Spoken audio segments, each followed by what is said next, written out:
આવે છે તમને કૃષ્ણ લોકોને? પ્રણામ. હા પ્રભુજી, હરે બરાબર. કૃષ્ણ હરે પ્રભુજી. કૃષ્ણ, હરે કૃષ્ણ દંડવત પ્રભુજી. હરે પ્રણામ, કૃષ્ણ વેલકમ.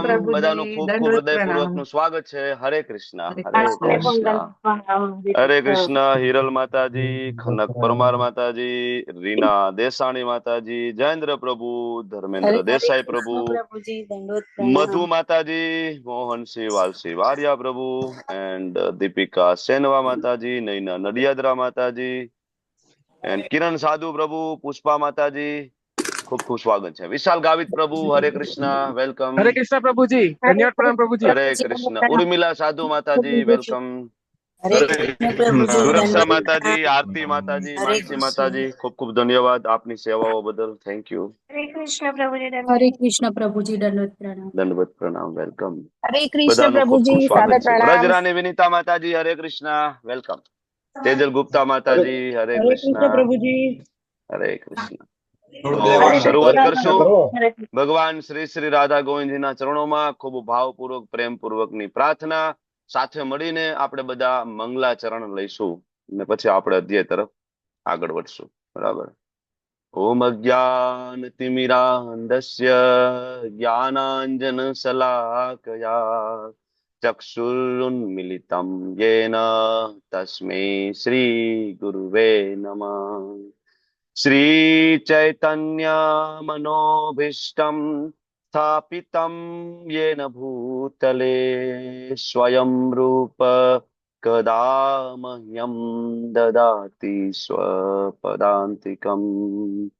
વંદેહમ શ્રીગુરો શ્રીયુતાપદકમલમ શ્રીગુરુન વૈષ્ણવાંશ્ચ શ્રીરૂપમ સાગ્રજાતમ સહગણ રઘુનાથાન્વિતમ તમ સજીવમ સાધ્વેતમ સાવધૂતમ પરિજન સહિતમ કૃષ્ણા ચૈતન્ય દેવમ શ્રી રાધા કૃષ્ણ પાદાન સહગણ લલિતા શ્રી વિશાખાન્વિતાંશ્ચ.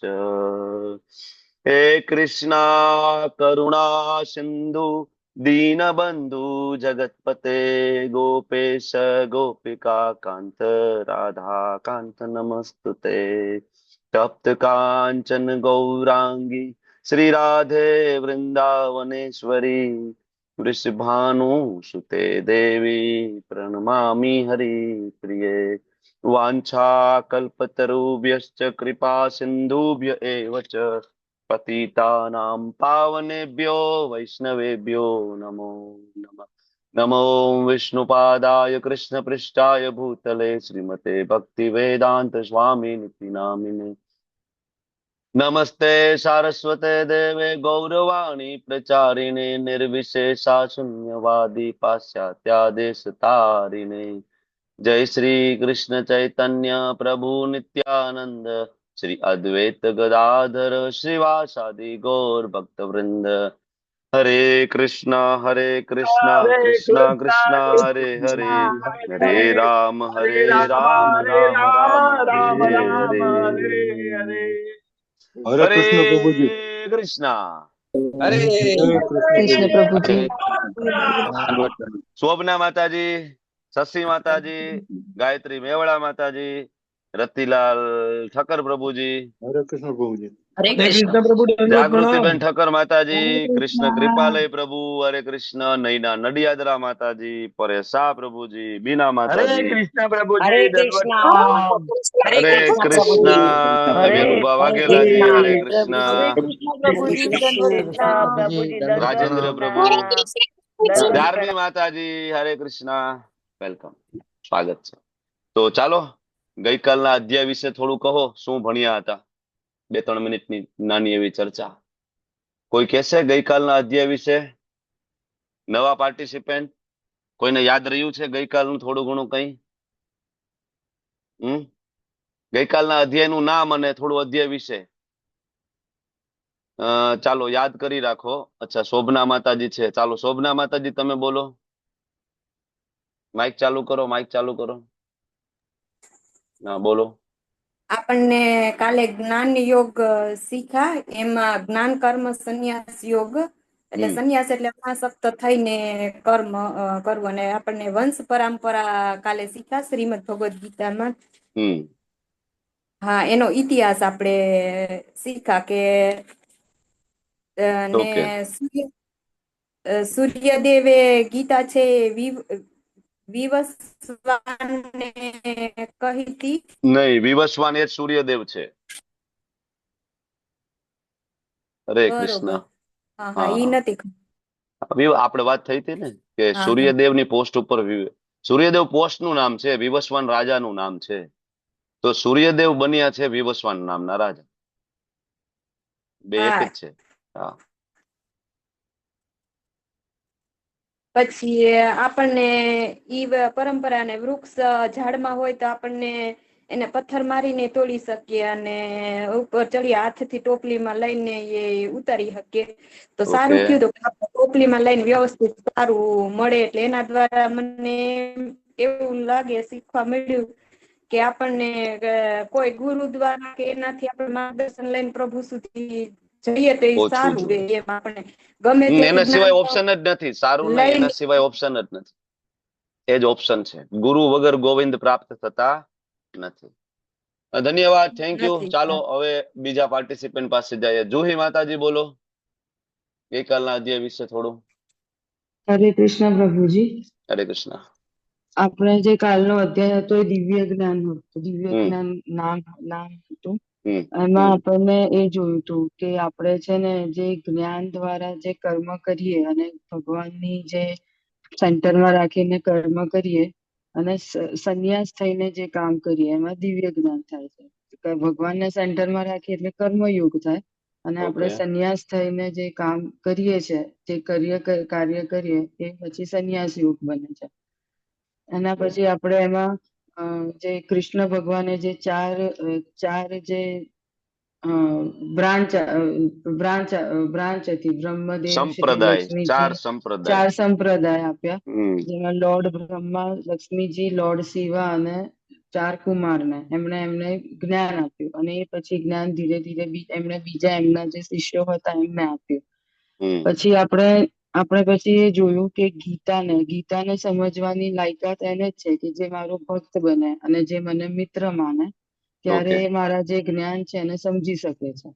ઓકે. અને ભગવાને એવું કીધું કે જ્યારે જ્યારે ધર્મનું પતન થાય છે ત્યારે સ્થાપન કરવા માટે હું આવું છું, એના પછી ઓકે, ભક્તોનો થેન્ક ઉદ્ધાર યુ. કરવા માટે. ચાલો નેક્સ્ટ દીપિકા માતાજી બોલો.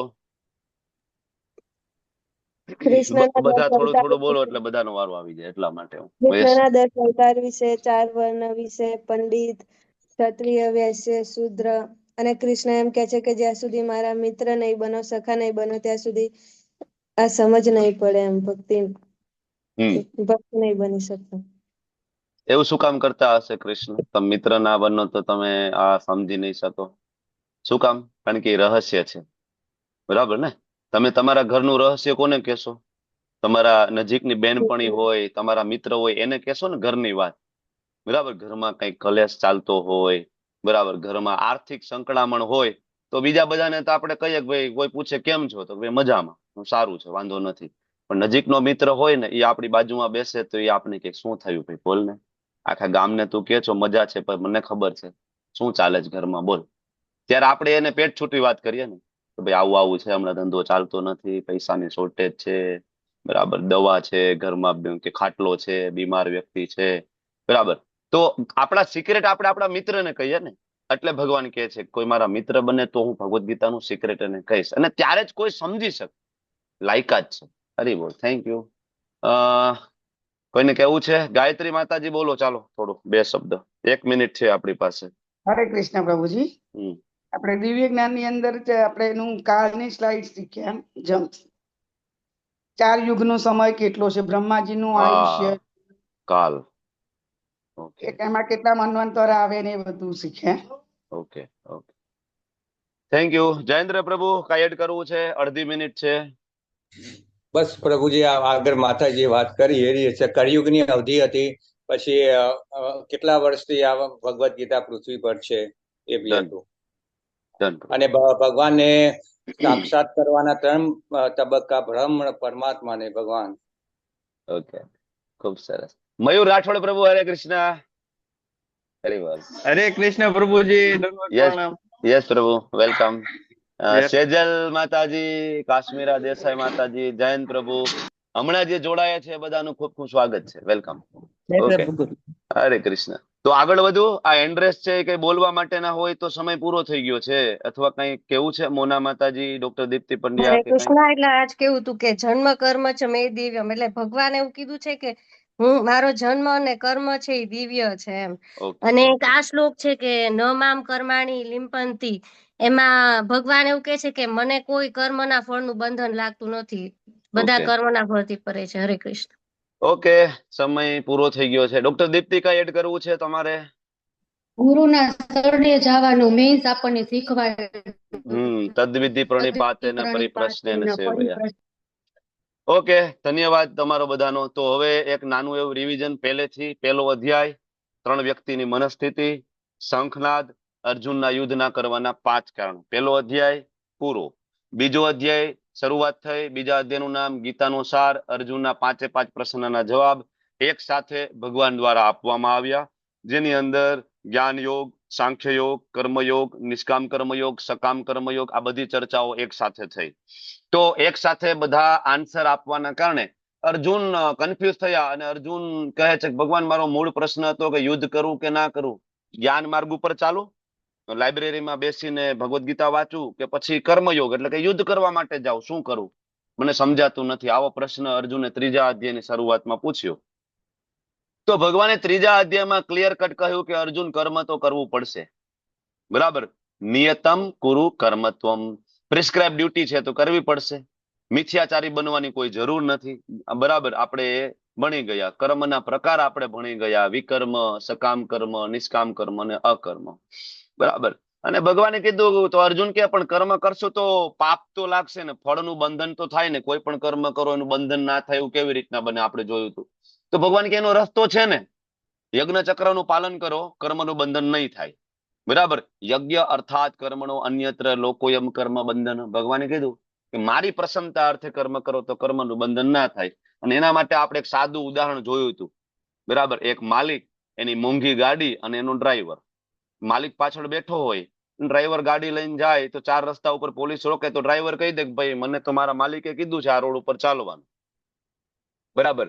પછી વન વે હોય તો ભલે ગમે તે હોય, બરાબર. ડ્રાઈવર ને પોલીસ વાળો રોકે, ડ્રાઈવર શું કે ભાઈ, માલિક પાછળ બેઠે, તમે જોઈ લો, એને કીધું છે મારે અહીંથી ચાલવાનું છે, બરાબર. પણ હવે એ ડ્રાઈવર જયારે એ માલિકની ગાડી ચોરી કરીને ભાગી જશે, અને જયારે વન વે માંથી નીકળશે ત્યારે પોલીસ એને પકડશે, ત્યારે એનું ફાઇન કરશે, બરાબર. તો જ્યારે કોઈ કર્મના સેન્ટરમાં આપણે પોતે છીએ, ત્યારે આપણે એકાઉન્ટેબલ છીએ, ત્યારે કર્મનું ફળ આપણને લાગે છે. પણ જ્યારે કોઈ કર્મ ભગવાનની પ્રસન્નતા માટે કરવામાં આવે છે, ત્યારે એના માટે રિસ્પોન્સિબલ ભગવાન છે. એને કહેવાય યજ્ઞ ચક્ર. તો યજ્ઞ ચક્ર નું પાલન કરીને કોઈ કર્મ કરવામાં આવે છે તો કર્મનું બંધન થતું નથી. એટલે આપણને પ્રભુપાદ જ શીખડાવે છે કે સવારે બ્રહ્મ મુહૂર્ત થી ઉઠો ને રાત્રે સુવો ત્યાં સુધી યજ્ઞ ચક્રનું પાલન થવું જોઈએ. મતલબ બધા જ કર્મ ભગવાનની પ્રસન્નતા અર્થે થવા જોઈએ, બરાબર. મારું સ્નાન કરવું પણ ભગવાનની પ્રસન્નતા અર્થે થવું જોઈએ. કોઈ એમ કે ભાઈ કેવી રીતના થાય, બરાબર. તો કે ભાઈ પેલા આપણે સ્નાન કરતા હતા, સવારે ઉઠીને સ્નાન કરીએ, શેના માટે? ઓફિસે જવા માટે, શરીર ચોખ્ખું રાખવું છે એટલા માટે. અને હવે આપણે સ્નાન કરીએ છીએ શું કામ? મંગલા આરતીમાં જવું છે એટલા માટે, મારે ભગવાનના દર્શન કરવાના છે, મારે મંદિરમાં જવું છે, તો મારે સ્નાન કરવું પડે. તો હવે સ્નાન કોના માટે થઈ ગયું? ભગવાન માટે. ઘરે આવીને ભગવાનને ભોગ લગાડશું તો રસોઈ કોના માટે બની? ભગવાન માટે. એની પહેલા ઘર સાફ થશે, સફાઈ કોના માટે થઈ? ભગવાન માટે, બરાબર. હું કામ ધંધે જઈશ, બિઝનેસ કરીશ, એમાંથી જે લક્ષ્મી આવશે, સેવા આવશે, તો હું ઠાકોરજીની વધારે સારી સેવા કરી શકીશ, બરાબર. તો કામ ધંધો કરવો કોની પ્રસન્નતા માટે થઈ ગયું? પેલા કામ કરતા હતા આપણા માટે, કે પૈસા આવશે ને હું એન્જોય કરીશ, મજા કરીશ. હવે પૈસા આવશે તો મારી જરૂરિયાત પૂરતું હું લઈશ, બાકી ભગવાનની સેવામાં લગાડીશ, વૈષ્ણવોની સેવામાં લગાડીશ. તો કોના માટે થઈ ગયું કામ કરવું, જોબ કરવો, બિઝનેસ કરવો? ભગવાનની પ્રસન્નતા માટે. આ આપણને ભગવાને 3જા અધ્યાયમાં શીખડાવ્યું. તો ભગવાને કીધું કે અર્જુન, યજ્ઞ અર્થાત મારી પ્રસન્નતા અર્થે કર્મ કરો. તો અર્જુનના મનમાં પ્રશ્ન થાય, ભગવાન તમારી પ્રસન્નતા માટે કરવું હોય તો થોડું તમારા વિશેનું જ્ઞાન આપો. તો ભગવાને ચોથો અધ્યાય દિવ્ય જ્ઞાન આપ્યું અને પોતાના વિશે સમજાવ્યું કે મારો કોઈ જન્મ નથી અર્જુન, હું અજન્મા છું, મારો કોઈ જન્મ નથી, મારો કોઈ મૃત્યુ નથી, અને હું જ ભૂતાનામ ઈશ્વરો અપિસન, જેટલા પણ અનંત કોટી બ્રહ્માંડની અંદર રહેલા બધા જ જીવો દેવી દેવતાઓથી લઈને બધા જ, એનો હું એકમાત્ર ઈશ્વર છું, હું જ છું ભગવાન, હું છું. બરાબર. તો ભગવાને કીધું કે ભાઈ હું અહીંયા આવું છું, શું કામ આવું છું? તો કે મારા 3 મિશન છે, 3 મિશન છે. બરાબર. તો પરિત્રાણાય સાધુ નામ, વિનાશાય દુષ્કૃતામ અને ધર્મ સંસ્થાપનાર્થાય. તો હવે આ 3 મિશન ભગવાને આપણને કીધા. શું કામ કીધા? તો કે આપણે મિશનમાં ભાગ લેવાનો છે. બરાબર. તો જ યજ્ઞ ચક્ર પૂરું થશે ને. ભગવાનની ઈચ્છાને પૂરી કરવી, તો આપણે એ 3 મિશનમાં આપણે ભાગ. એટલે જો આપણે સવારમાં ઉઠીએ, ઇસ્કોનના બધા ભક્તો, બરાબર, અહીંયા કોઈક ડોક્ટર છે, એન્જિનિયર છે, ટીચર છે, પણ છતાં સવારમાં ઉઠીને પેલા ભગવાનની પ્રસન્નતા માટે બધા કામ કરે છે, પછી પોતાના જોબ ઉપર, બિઝનેસ ઉપર જાય. શું કામ? ભગવાને કીધું છે આ મારું મિશન છે. બરાબર. તો આ રીતના ગઈકાલે ચોથો અધ્યાય, જેમાં 4 વર્ણ, નવધા ભક્તિ, કર્મની આટીઘૂટી, ગુરુ શરણ, બરાબર, અને છેલ્લે ભગવાને આખું દિવ્ય જ્ઞાન આપીને અર્જુન એમ કીધું, અર્જુન ઉભો થાને યુદ્ધ કર. તો અર્જુન પાછા કન્ફ્યુઝ થઈ ગયા. ભગવાન આખો અધ્યાય તમે દિવ્ય જ્ઞાન આપ્યું અને છેલ્લે તમે એમ કહો છો ઉભો થાને યુદ્ધ કર. તો આઈ એમ કન્ફ્યુઝડ. તમે મને કોઈક એક વસ્તુ કહો ને. એટલે આમ જોઈ તો ક્લેરિટી આવી ગઈ હતી. 3જો અધ્યાય કર્મયોગ ને 4થો અધ્યાય જ્ઞાન કર્મ સંન્યાસ યોગ. બરાબર, કે જ્ઞાન દ્વારા કર્મ કરવામાં આવે. તો 5મો અધ્યાયનું નામ છે કર્મ સંન્યાસ યોગ અથવા તો કર્મયોગ. પ્રભુપાદે ટ્રાન્સલેટ કર્યું છે કૃષ્ણ ભાવના યુક્ત કર્મયોગ, 5મો અધ્યાય. બરાબર. હવે ખરા અર્થમાં કર્મ અને કર્મયોગ વચ્ચેનો જે ભેદ આપણે 3જા અધ્યાયમાં ભણી ગયા છીએ. કર્મ એટલે શું? તમે કહો, કર્મ એટલે શું? હરે કૃષ્ણ પ્રભુજી. જે ભૌતિક પ્લેટફોર્મ ઉપર આપણે જે કામ કરીએ છીએ, હા, જે કરીએ છીએ એને કર્મ કર્મ. કહેવાય. અને કર્મયોગ ભગવાનને સેન્ટરમાં રાખીને જે કરીએ કર્મયોગ, અને હા. કૃષ્ણને તો સેન્ટરમાં જેને રાખીને કર્મયોગ કામ. કર્યો હોય એ કર્મયોગ આપણને શીખડાવી શકે. કોને કર્યો છે? શીલ પ્રભુપાદે. એટલે એ આપને શીખડાવે. તો આ અધ્યાય 5મો કર્મયોગ, કૃષ્ણ ભાવના યુક્ત કર્મયોગ. અને જ્યારે કોઈ વ્યક્તિ આ કર્મયોગ કરશે ભગવાનનું દિવ્ય જ્ઞાન જાણીને, તો ગઈકાલે એક શ્લોક આવ્યો હતો કે ભગવાન વિશેનું જ્ઞાન એટલે કે ભગવાનનો જન્મ, ભગવાનની લીલાઓ, એને કોઈ તત્વત જાણે, અને ભગવાન વિશેનું કર્મ આને કોઈ તત્વત જાણે તો શું થશે? શું થશે? તો વિશાલ આહિર પ્રભુ શું થાય? બોલો. ભગવાનના ધામમાં જાય. કયો શ્લોક છે? કયો શ્લોક? જન્મ કર્મ ચમે દિવ્યમ. પછી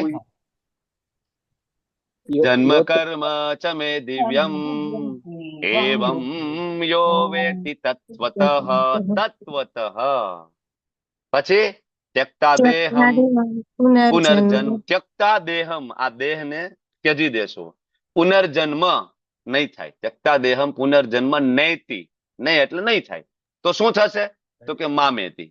મામ એટલે મને પ્રાપ્ત કરશે. મને એટલે કોને? મને નહીં, મને નહીં, કૃષ્ણ અહીં કહે છે મામેતિ. કૃષ્ણ બોલે છે ને. ભગવદ ગીતા કોણ બોલે છે? કૃષ્ણ બોલી રહ્યા છે. આમાં કોઈ કન્ફ્યુઝન છે? ઘણા બધા લોકો એમ કે કૃષ્ણ ભગવદ ગીતા નથી બોલી, એ તો અંદરથી કાલ ભગવદ ગીતા બોલતો હતો, એ તો એની અંદર શિવ બાબા ઘૂસી ગયા હતા, એ ભગવદ ગીતા બોલતા હતા. ક્યાં લખ્યું છે? આખી ભગવદ ગીતામાં ક્યાંય લખ્યું છે? કૃષ્ણ એમ કે છે કે હું જ ભગવાન છું. આગળ 7મો અધ્યાય જે આવશે તો કૃષ્ણ બહુ ક્લિયરલી કહેશે. બરાબર. તો ભગવાન કહે છે જન્મ કર્મ ચમે દિવ્ય, મારું જન્મ ને મારું કર્મ કોઈ જાણી લે તો ત્યક્તા દેહમ પુનર્જન્મ નૈતિ, બીજો જન્મ થશે નહીં. તો ક્યાં જશે? તો કે મામેતિ, જ્યાં હું રહું છું ત્યાં. તો ભગવાન ક્યાં રહે છે? ભગવાનના ધામમાં. એટલે પ્રભુપાદને ટ્રાન્સલેટ કરે છે સનાતન ધામને પામશે. અચ્છા, તો સનાતન ધામ ક્યાં આવ્યું છે? જાવું છે? આમાં કોઈને ભાઈ જાવું છે ભગવાનના ધામમાં? કોઈ રેડી છે? આંગળી ઊંચી કરો. કોઈ નહીં.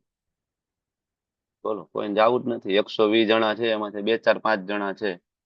ભક્તિ કરવી છે પ્રભુજી. હરે કૃષ્ણ. ધામમાં નથી જાવું? અત્યારે ઉપાડશે તો કદાચ પ્રભુજીને હા પાડશે, અત્યારે જ ઉપાડશે તો કદાચ કોઈ મંત્ર બંત્ર ભણશે અહીં બેઠા બેઠા, અહીંયા આપણે સીધા ઉલડી જાય તો. બરાબર. આવું થયું હતું સંત તુકારામ.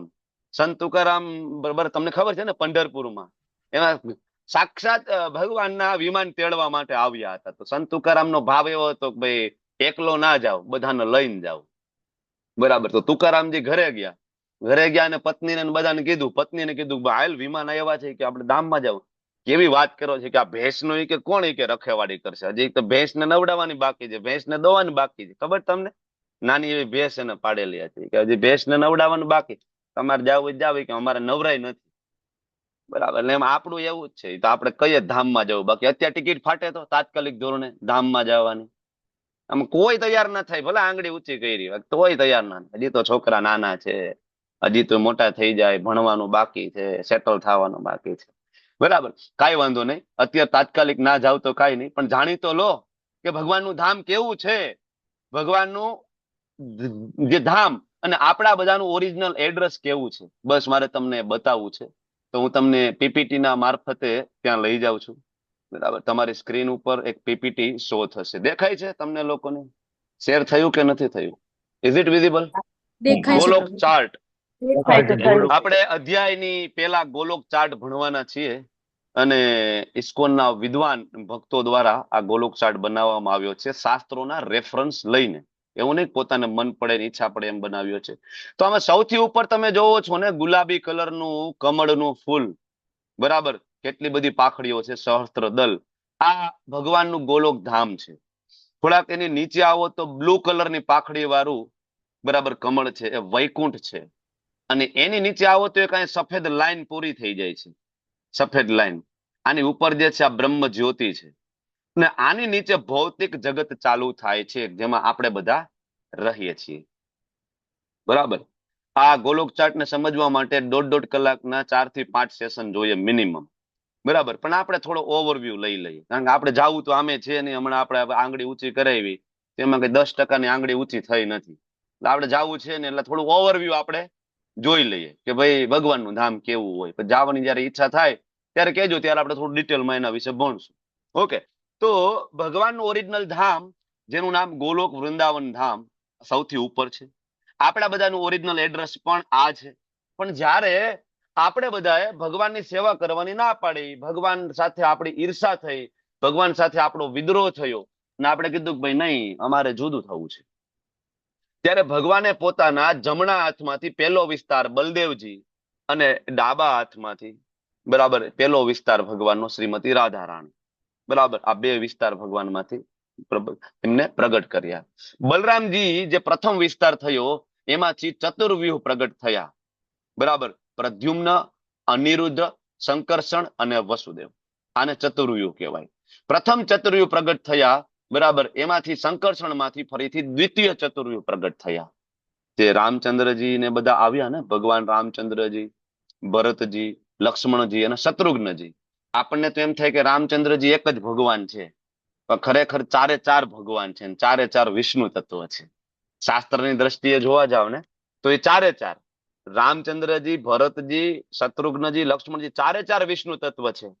4 નારાયણ માંથી જ આવે છે. ઓકે. તો એ છે સેકન્ડ ચતુર્યુગ. હવે જયારે ભૌતિક જગતનું નિર્માણ કરવાની જરૂર પડી આપણા બધાની જીદના કારણે, તો ભૌતિક જગતનું મેનેજ કરવા માટે ભગવાન એની ઓફિસ બનાવી. ઓફિસ એટલે વૈકુંઠ. બરાબર. આ તમે જોવો છો. તો જે રાધા કૃષ્ણ સ્વરૂપે ભગવાન ગોલોકધામમાં બિરાજે છે, એ જ રાધા કૃષ્ણ સ્વરૂપે ભગવાન આગળ જતા બિરાજમાન થાય છે વૈકુંઠમાં, અને ત્યાં એ લક્ષ્મી નારાયણ તરીકે બિરાજમાન થાય છે. કારણ કે ભગવાનની ઓફિસ છે, ભગવાન ત્યાં બોસ થઈને બેઠા છે, કારણ કે બધાનું સાંભળે છે, જજમેન્ટ પાસ કરે છે. તમે જુઓ સિંહાસન ઉપર બેઠા છે. અને આ ભગવાનનું ઉપરથી ઘર છે. બરાબર. ત્યાં હાથમાં બાંસુરી છે, ગાયો છે અને લીલાઓ કરી રહ્યા છે ગોપબાળ સાથે. પણ ઓફિસમાં આપણે બધા, તમે લોકો પણ કંઈક ને કંઈક જોબ ને બધું કરતા હશો, તો ઘરે આપણે એમનેમ જ હોય, સિમ્પલ કપડામાં, નાઇટ ડ્રેસમાં ફરતા હોઈએ. પણ ઓફિસ જાય, જોબ ઉપર જાય ત્યારે બરાબર, ત્યારે એનો ડ્રેસ કોડ આપણે બરાબર ફોલો કરવો પડે ને, જે કાંઈ હોય, shoot boot tie pant whatever. એમ ભગવાન અહીંયા વૈકુંઠમાં એના ડ્રેસ કોડમાં છે. વૈજયંતી માળા છે, કૌસ્તુભ મણી ધારણ કર્યો છે, ઉપર મુકુટ છે. ભગવાન ચતુર્ભુજ સ્વરૂપે બેઠા છે. આજુબાજુમાં સેવકો ચામર બરાબર ઢુલાવી રહ્યા છે.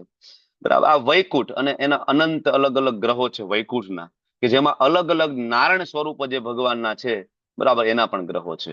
હવે આ બે નિર્માણ થયું પછી ભગવાને હવે ત્રીજું નિર્માણ કરવાની જયારે જરૂર પડી, ભૌતિક જગત, તો એ જ સંકર્ષણમાંથી ભગવાનનો પહેલો પુરુષ અવતાર પ્રગટ થયો, જેનું નામ છે મહાવિષ્ણુ. અથવા એને કારણોદક્ષાય વિષ્ણુ કહેવાય છે. જ્યાં લક્ષ્મીજી નથી, એકલા છે મહાવિષ્ણુ. આ જગતમાં ભગવાનનો પહેલો અવતાર. આના ઉપરથી ઘણું બધું તમને ખ્યાલ આવશે. મેં તમને ગઈકાલે એમ કીધું હતું કે કૃષ્ણમાંથી જ બધા અવતાર આવે છે. બરાબર, એ તમે ગોલોક ચાર્ટ ભણો તો તમને ખબર પડી જાય કે ઓરિજિનલ કૃષ્ણ, કૃષ્ણમાંથી આગળ વિષ્ણુ. અને આનો જવાબ તમને 11મા અધ્યાયમાં મળશે 54મા શ્લોકથી, કે વિષ્ણુમાંથી કૃષ્ણ આવે કે કૃષ્ણમાંથી વિષ્ણુ આવે. બરાબર, તો ભગવાન વિષ્ણુ અને પેલો પુરુષ અવતાર મહાવિષ્ણુ. મહાવિષ્ણુ જ્યારે શ્વાસ બહાર કાઢે છે તો એના એક એક રોમકૂપોમાંથી અનંત બ્રહ્માંડો પ્રગટ થાય. આ તમે જે બબલ્સ જોવો છો ને, ગોળા, એ એક એક બ્રહ્માંડ છે. હવે એક બ્રહ્માંડ પ્રગટ થઈ ગયું તો આ એક ઝૂમ કરીને મોટું બ્રહ્માંડ અહીં મૂક્યું છે, જો એક બ્રહ્માંડ. પણ એ બ્રહ્માંડની અંદર હજી ઘોર અંધકાર છે, કોઈ જીવ નથી, કોઈ નથી. તો એ જ ભગવાન કૃષ્ણમાંથી જે પ્રથમ પુરુષ અવતાર મહાવિષ્ણુ આવ્યો હતો, એમાંથી બીજો પુરુષ અવતાર એટલે ગર્ભોદક્ષાય વિષ્ણુ. એ જ એક બ્રહ્માંડમાં ભગવાન ફરીથી પ્રવેશ કરે અને પોતાના શરીરના પરસેવાથી અડધું બ્રહ્માંડ ભરી દે, જેને ગર્ભોદક સમુદ્ર કહેવાય, અને એના ઉપર શેષનાગ ઉપર શયન કરે. અને પોતાની નાભીમાંથી, બરાબર, કમળની દાંડી ઉત્પન્ન થાય અને એના ઉપર આ બ્રહ્માંડના પ્રથમ જીવ પ્રગટ થાય. કોણ? બ્રહ્મા. હજી અહીંયા કોઈ જીવ નથી, કોઈ સૃષ્ટિ નથી, કોઈ ગ્રહ નથી, ખાલી બ્રહ્મા પ્રગટ થયા છે. શ્રીમદ ભાગવતમ સ્કંદ બીજામાં વિસ્તારપૂર્વક વર્ણન છે કે બ્રહ્માજીને 2 અક્ષર સંભળાણા, ત અને પ, અને તપ કર્યું. ભગવાને સાક્ષાત એમને દર્શન આપ્યા અને સર્જન કરવા માટેની શક્તિ આપીને બધું જ્ઞાન આપ્યું કૃષ્ણએ. આ બધું વર્ણન છે ભાગવતમ બીજા સ્કંદમાં. બ્રહ્માજીએ હજારો વર્ષ તપશ્ચર્યા કરી, પછી ભગવાને જ્ઞાન આપ્યું, અને પછી બ્રહ્માજી દ્વારા 14 લોકનું નિર્માણ કરવામાં આવ્યું. આ 14 લોક છે. સૌથી ઉપરનો લોક સતલોક, સત્યલોક અથવા બ્રહ્મલોક પણ કહેવાય. એની નીચે તપોલોક, જનલોક, મહરલોક, સ્વર્ગલોક, ભૂવરલોક ને ભૂરલોક. આપણે ક્યાં ફસાણા છીએ? ભૂરલોકમાં. ભૂરલોક આજે 7મા નંબરનું જે છે ને આપણું છે. બરાબર, તો ગ્રહોનું તો નિર્માણ થઈ ગયું, બરાબર, પણ હવે આની અંદર બધા જીવાત્માઓને સ્થાનાંતર કરવાની પ્રક્રિયા બાકી છે. ત્યારે એ જ મહાવિષ્ણુ જે છે ઉપર હતા, એ દ્રષ્ટિપાત કરે છે રમાદેવી ઉપર. બરાબર, અને શિવજી પોતાની કાલ શક્તિ દ્વારા, શિવ અને શક્તિ ના મિલન દ્વારા બધા જ જીવ તત્વો જે છે આ ભૌતિક જગતની અંદર સ્થાપિત થાય છે. 84 લાખ યોની તો બ્રહ્માજીએ બનાવી, પણ એની અંદર ચેતના નથી, આત્માનો પ્રવેશ નથી.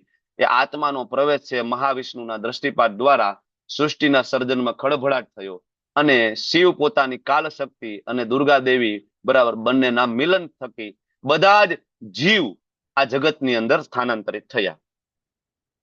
બરાબર, એટલા માટે તમે જોવો ને શિવલિંગનો જે આકાર છે આ રીતનો છે, ખબર છે? આ રીતના. શું કામ આ આકાર રીતનો છે? કારણ કે બધા જ જીવ તત્વો છે આ બ્રહ્માંડની અંદર પ્રવેશ કરે છે. બરાબર, એટલે શિવલિંગનો આકાર બરાબર એ પ્રમાણે. અને એટલા માટે શિવ અને શક્તિને આપણા આદિ માતા પિતા કીધા છે, કારણ કે એના દ્વારા જ આપણે આ જગતમાં આવ્યા છે. બરાબર, તો હવે આ 14 લોકની અંદર જીવના પોતાના પૂર્વજન્મના કર્મ પ્રમાણે કોઈ સત્યલોકમાં ગયા, કોઈ તપોલોકમાં, કોઈ જનલોક, કોઈ મહરલોક, કોઈ સ્વર્ગલોકમાં ગયા, કોઈ ભુવરલોકમાં ગયા. આ પ્રમાણે ગોઠવાઈ ગયા બધા. આપણને બધાને સ્વર્ગમાં જવાની બહુ ઈચ્છા હોય કે નહીં? આપણા પૂર્વજો બધા જેટલા ગુજરી ગયા, આપણે એના નામની આગળ લખ્યું છે સ્વર્ગ. બરાબર, સ્વ ફલાણા ફલાણા. કારણ કે આપણને એમ છે કે સ્વર્ગ છે એ ધામ છે, સર્વોચ્ચ લોક છે. તો આપણી બહુ મોટી ભૂલ છે, કારણ કે સ્વર્ગ છે એ અહીંયા જ ભૌતિક જગતમાં જ છે. આ જ બ્રહ્માંડમાં સ્વર્ગ છે. દેખાય તમને? 5મા નંબરનું સ્વર્ગ છે. બહુ સીધી વાત છે કે 14 માળની બિલ્ડિંગ છે, 7મા માળે છે એ પૃથ્વી છે, અને એનાથી ઉપર 2 માળે જાવ તો ત્યાં સ્વર્ગ છે. સૌથી ઉપર ટોચનો જે માળ છે ત્યાં બ્રહ્માજી રહે છે, પણ બધું આ ભૌતિક જગતમાં છે. સત્યલોક બ્રહ્માજીથી લઈને પાતાળ લોક સુધીના બધા જ લોકની અંદર સર્જન અને પ્રલય થાય, અને બધી જ જગ્યાએ જન્મ મૃત્યુ જરા વ્યાધિનું માથાકૂટ છે. ભગવાન આગળ 8મા અધ્યાયમાં કહેશે. દેવી દેવતાઓ પણ એનાથી બચેલા નથી, જન્મ મૃત્યુથી નથી બચેલા, વ્યાધિથી નથી બચેલા. તો આપણે જાણવું જોઈએ કે સ્વર્ગમાં જે કોઈ દેવી દેવતાઓ રહે છે એ પણ આ ભૌતિક જગતમાં ફસાયેલા છે. ખાલી એને આ પૃથ્વી ઉપર આવીને પુણ્ય કર્મ કર્યા છે એ પ્રમાણે ઉપર ગયા છે, અને ખરાબ કર્મ કર્યા છે એ પ્રમાણે અતલ, વિતલ, સુતલ, તલાતલ, મહાતલ, રસાતલ, પાતાલ અને નીચે 28 પ્રકારના નર્ક, એમાં નર્કમાં ગયા છે. કર્મ પ્રમાણે આપણે ફસાણા છીએ. તો મનુષ્ય જીવનનો ગોલ શું છે? મનુષ્ય જીવનનો ગોલ એ છે કે એને આ જાણવાનું છે કે હું ક્યાં ફસાણો છું. બરાબર, અને અહીંથી બહાર નીકળવાનો પ્રયત્ન કરવાનો છે. અને કળિયુગની અંદર અહીંથી બહાર નીકળવું ખૂબ સરળ છે. ભગવાનના નામનો આશ્રય લઈ અને કલયુગમાં તમે આ ભૌતિક જગતની બહાર નીકળી શકો છો. અને એ ભગવાનનું નામ કળિયુગનો મંત્ર છે, બરાબર. હરે કૃષ્ણ કૃષ્ણ કૃષ્ણ હરે હરે, હરે રામ રામ રામ હરે હરે. જો આ મંત્ર તમે જો, આ જે સીધી લાઈન દોરડું એ ઉપર સુધી જાય છે વૈકુંઠમાં, ને વૈકુંઠમાંથી એ દોરડું બરાબર છેક ઉપર ગોલોક ધામમાં ભગવાનના ચરણ કમળ સુધી પહોંચે છે. જો છેક સુધી હું લઈ જાઉં છું છે. તો ઓરિજિનલ એડ્રેસ સુધી આપણને ભગવાનનું નામ પહોંચાડે. ઓકે, હવે તમે એ જોયું કે અહીંયા 14 લોક છે, એક બ્રહ્માંડ છે. પણ તમે નિરખીને જોવો ને તો એવું બ્રહ્માંડ અહીં બાજુમાંય છે. દેખાય છે? બાજુમાંય બ્રહ્માંડ છે, એમાંય વિષ્ણુ છે, એમાંય લક્ષ્મીજી છે, ને એમાંય બ્રહ્માજી છે. ઉપરે છે, એમાંય છે, અહીંયા છે, એમાંય છે. મતલબ અનંત કોટી બ્રહ્માંડો છે. અને બધા જ બ્રહ્માંડોની અંદર 14 લોક છે. બધા બ્રહ્માંડના બ્રહ્મા, વિષ્ણુ ને મહેશ જુદા જુદા છે. બધા બ્રહ્માંડમાં છે. બધામાં બ્રહ્માજી છે, બધામાં ગર્ભોદક્ષાય વિષ્ણુ છે, બધામાં સંહાર કરવા માટે ભગવાનનો રુદ્ર અવતાર પ્રગટ થાય છે શિવ તરીકે, બરાબર. એટલા માટે આ અલગ અલગ બ્રહ્માંડોની અંદર બરાબર અલગ અલગ જીવાત્માઓ અલગ અલગ યુગ પ્રમાણે, અલગ અલગ કર્મ પ્રમાણે ત્યાં ગોઠવાઈ જાય છે, બરાબર. તો આમાં કઈ કન્ફ્યુઝન છે? બરાબર. તો હવે અહીંથી આપણું જે ઓરિજિનલ જે જગ્યા છે એ જગ્યા છે અહીંયા. પણ મોટા ભાગના લોકો જે બ્રહ્મની ઉપાસના કરતા હોય અહીંયા સુધી પહોંચ્યા. બ્રહ્મ જ્યોતિનો પ્રકાશ છે, એના ઉપર ભગવાનનું વૈકુંઠ છે, અને એના ઉપર ભગવાનનું ગોલોકધામ છે. તો તમે ભગવાનના જે સ્વરૂપની ઉપાસના કરતા હોય, બરાબર, અહીંથી ઉપર જે છે, અહીંથી ઉપર વૈકુંઠથી અહીંથી જે ચાલુ થાય ભગવાનનું ધામ છે. ધારો કે કોઈ ભગવાન લક્ષ્મીનારાયણની સેવા કરે તો એને વૈકુંઠ પ્રાપ્ત થાય છે. કોઈ રામચંદ્રજીની સેવા કરે તો સાકેત ધામ પ્રાપ્ત થાય છે, એ પણ ગોલોક ધામ છે, બરાબર. ધારો કે કોઈ છે રાધા કૃષ્ણની સેવા કરે તો એ પણ ગોલોક ધામમાં જાય છે, બરાબર. વૈકુંઠનો જ એક ભાગ છે. ઓકે, તો જીવ પોતાના કર્મ પ્રમાણે અલગ અલગ લોકમાં ફસાયેલો છે, અને જીવ આમાંથી બહાર નીકળવા માટેની કોશિશ હંમેશા કરવી જોઈએ. ઓકે, તો આ ગોલોક ચાર્ટ. અને એક વખત બ્રહ્માજીને ભ્રમ થઈ ગયો હતો. બ્રહ્માજીને એવું થઈ ગયું હતું કે ભાઈ આટલું મોટું બ્રહ્માંડનું મેં સર્જન કર્યું, 14 લોક મેં બનાવ્યા છે, 84 લાખ યોની બનાવી છે, તો ભગવાનને કહીએ, બરાબર, કે ભાઈ હું રાજીનામું આપી દઉં છું, કદાચ મારું પ્રમોશન થઈ જાય. ભૌતિક જગતમાં એવું હોય ને, રાજીનામું લઈને જાઓ અને જો તમારું કામકાજ સારું હોય તો બોસ શું કે ભાઈ પગાર વધારે દઉં ભાઈ, બીજે જવાની જરૂર નથી. તો બ્રહ્માજીને એવું હતું. બરાબર, બ્રહ્માજી ગયા, રાજીનામાની ચિઠ્ઠી બીઠી લખીને ખિસ્સામાં નાખીને જાતા હતા ઉઠતા ઉઠતા, બરાબર, ભગવાન ધામ દ્વારકામાં. તો બાજુમાં કેટલાય બધા હંસો, બ્રહ્માજીનું વાહન હંસ છે, બીજા બધા હંસ પણ બરાબર જતા હતા. અને એના ઉપર એ બ્રહ્માજી જેવા દેખાતા, પણ મસ્તકની સંખ્યા જુદી જુદી. તો બ્રહ્માજી ભ્રમિત થઈ ગયા કે આ બધા કોણ છે. થોડી વાર તો કઈ સમજાણું નહીં, અને દ્વારકામાં ગયા, ભગવાનના ધામમાં ગયા, અને દ્વારપાલને કીધું કે કયો ભગવાનને, કે બ્રહ્માજી આવ્યા છે. દ્વારપાલ અંદર જઈને ભગવાનને કીધું કે ભાઈ બાર બ્રહ્માજી આવ્યા છે. તો ભગવાને પૂછ્યું કે એને પૂછો કયા બ્રહ્માજી. દ્વારપાલ આવ્યો બાર, ભાઈ ભગવાન પૂછે છે કયા બ્રહ્માજી. બ્રહ્માજી કે કયા બ્રહ્માજી એટલે શું, હું બ્રહ્મા છું. એ કે મને નથી ઓળખ, આવડું મોટું બ્રહ્માંડનું મેં સર્જન કર્યું, 84 લાખ યોની બનાવી છે, મને નથી ઓળખતા તમે, બરાબર. દ્વારપાલે જેને કીધું ભગવાને, ભગવાન કે કાંઈ નહીં, આવવા દો એને અંદર. બરાબર, બ્રહ્માજી અંદર ગયા. જેવો બ્રહ્માજીએ દરવાજો ખોલ્યો, ભગવાનની મોટી બરાબર ત્યાં બરાબર સભા ભરેલી હતી, અને દરવાજો ખોલ્યો તો ધમ ધમ ધમ અવાજ આવે. ઓલું મેટલ અફડાતું હોય ને એનો અવાજ આવે. ને બ્રહ્માજીએ દરવાજો ખોલીને જોયું તો કેટલાય બધા બ્રહ્માજી છે, બરાબર. કોઈ 8 મસ્તક વાળા છે, કોઈ 10 મસ્તક વાળા છે, કોઈ 100 મસ્તક વાળા છે, કોઈ 1000 મસ્તક વાળા છે. ભગવાન સામે સિંહાસન ઉપર બેઠા છે, બધા દંડવત પ્રણામ કરે. તો ધીમેકથી પૂછ્યું ભાઈ તમે બધાય, અમે બધા બ્રહ્માજી છીએ. તમે બધા, એક બ્રહ્માજી એમ છે કે ભાઈ રાજીનામું આપવાની ઈચ્છા ધરાવે છે, બરાબર. તો અમે બધા આવ્યા છીએ, કદાચ અમે કદાચ 2 બ્રહ્માંડનું સંચાલન કરી શકતા હોય તો ભગવાનને પૂછી લઈએ, એક પોસ્ટ ખાલી થઈ છે. બ્રહ્માજી કે ભાગો અહીંથી, મારા જેવા તો કેટલાય બ્રહ્મા છે, બરાબર. ભાગવતની અંદર પ્રસંગ છે, બરાબર. તો અનંત કોટી આવા બ્રહ્માંડો છે, જેની અંદર બ્રહ્મા, વિષ્ણુ, મહેશ બધા જુદા જુદા છે, બરાબર. તો આ થઈ ગયું બ્રહ્માજી, ગર્ભોદક્ષ. હવે જયારે તમે ભાગવત વાંચો ને તો તમને આ સૃષ્ટિ સર્જન સમજાય. ભાગવતમાં સૃષ્ટિ સર્જન ભગવાન કૃષ્ણથી શરૂઆત થાય છે. કૃષ્ણથી વૈકુંઠ, વૈકુંઠથી આગળ મહાવિષ્ણુ, ગર્ભોદક્ષાય વિષ્ણુ, અને એક હું તમને કહેવાનું ભૂલાઈ ગયું, શિરોદક્ષાય વિષ્ણુ. ગર્ભોદક્ષાય વિષ્ણુ પછી આવે શિરોદક્ષાય વિષ્ણુ, કે બધા જીવો તો અહીંયા આવી ગયા, પણ બધા જીવોના હૃદયમાં ફરીથી ભગવાન પ્રગટ થાય એનું નામ શિરોદક્ષાય વિષ્ણુ, જેને પરમાત્મા તરીકે ઓળખાય છે. તો 3 વિષ્ણુ તરીકે ભગવાન પ્રવેશ કરે. બરાબર. તો આ ગોલોક ચાર્ટ અને એનો રેફરન્સ અહીંયા આજુબાજુમાં આપેલો છે. આ કોઈ એવું નથી કે મનોકલ્પિત વાર્તાઓ છે કે હાથે બનાવેલું છે.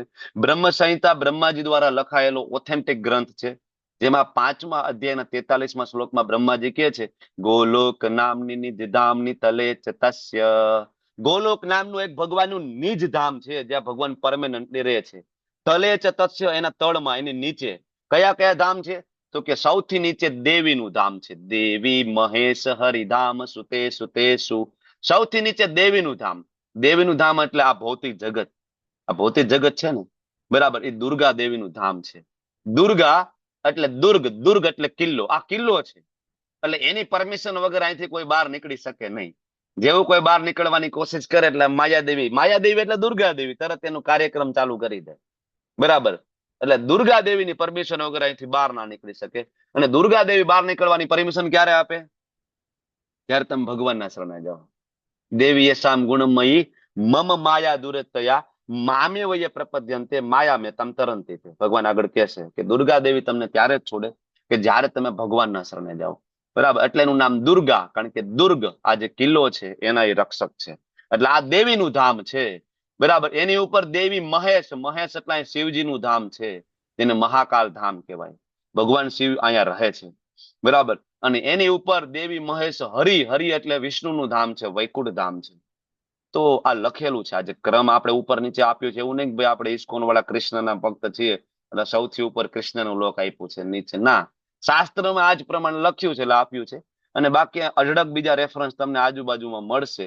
એમાં પદ્મ પુરાણ, લઘુ ભાગવતામૃત, બરાબર, અલગ અલગ ચૈતન્ય ચરિતામૃતનો રેફરન્સ તમારે વાંચવું હોય તો આ પીડીએફ તમારી સાથે શેર કરશે. બરાબર. જો અહીંયા બધા શ્લોક નંબર સાથે લખ્યું છે. પદ્મ પુરાણ ઉત્તરખંડ 256, 12 થી 15 શ્લોક, 17 થી 18 શ્લોક છે. ત્યાં આ જે આપણે ચર્ચા કરીને વર્ણન, તો હજી તો મેં તમને ખાલી ઓવરવ્યુ આપ્યું છે. બરાબર.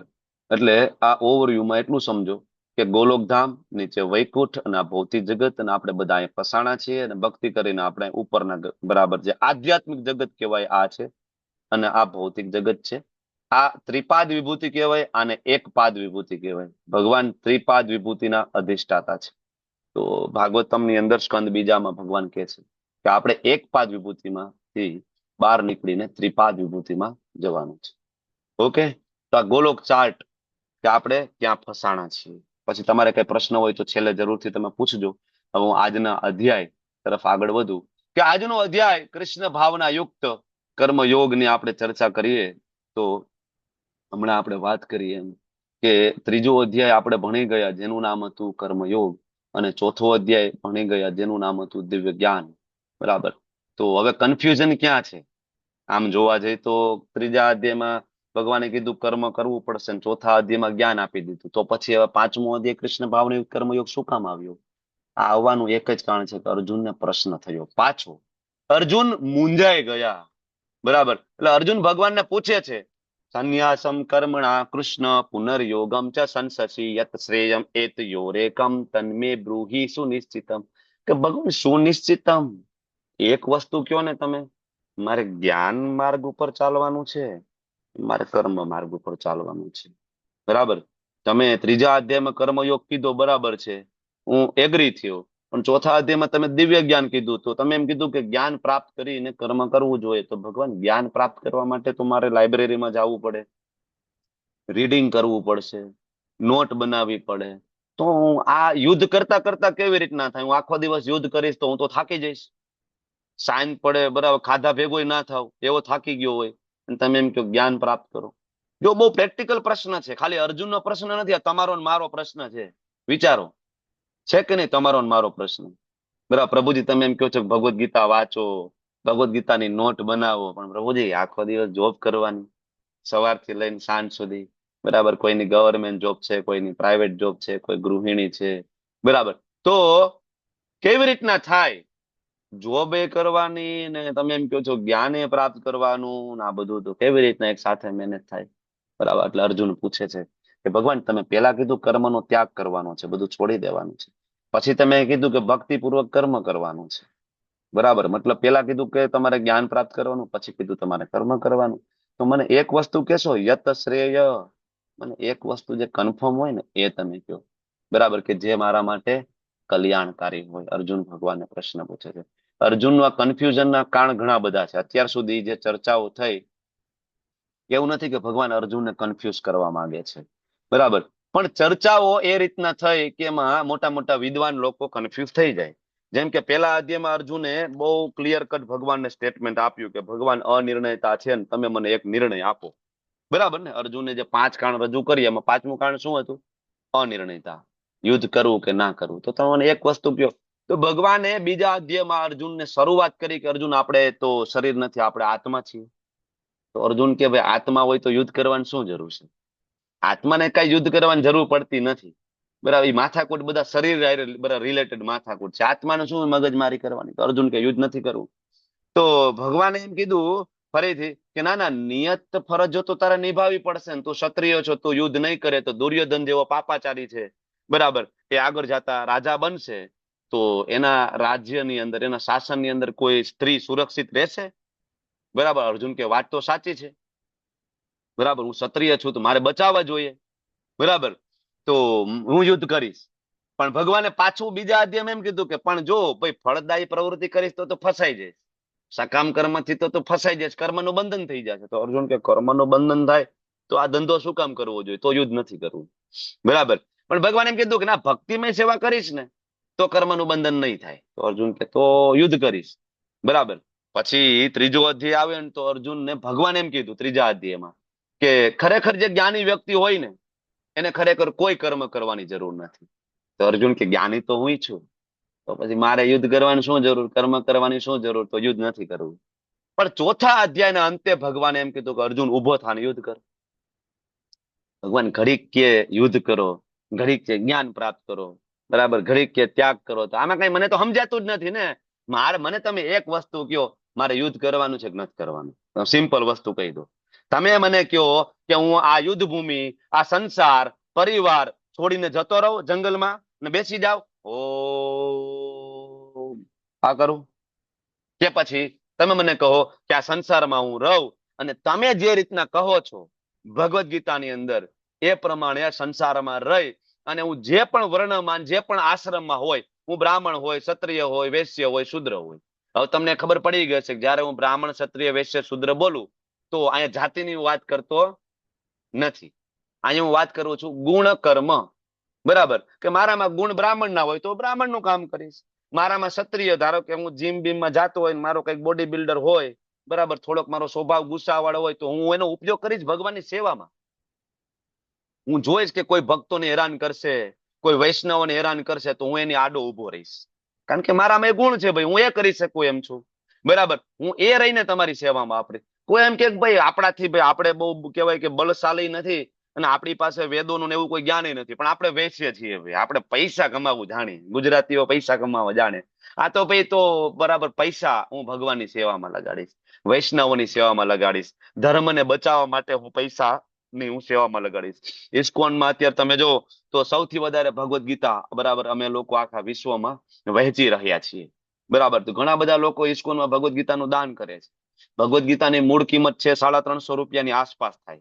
બરાબર, તો ઘણા એમ કે ભાઈ ના 100 ભગવદ ગીતા અમારા તરફથી, તો 50 રૂપિયા ઘટાડીને 300 માં આપીએ. કોઈ એમ કે નહીં 200 ભગવદ ગીતા સુધી હું આપું, તો 250, 200, 100 રૂપિયા સુધી ભગવદ ગીતા ઘણી વાર આપણને મળી જાય.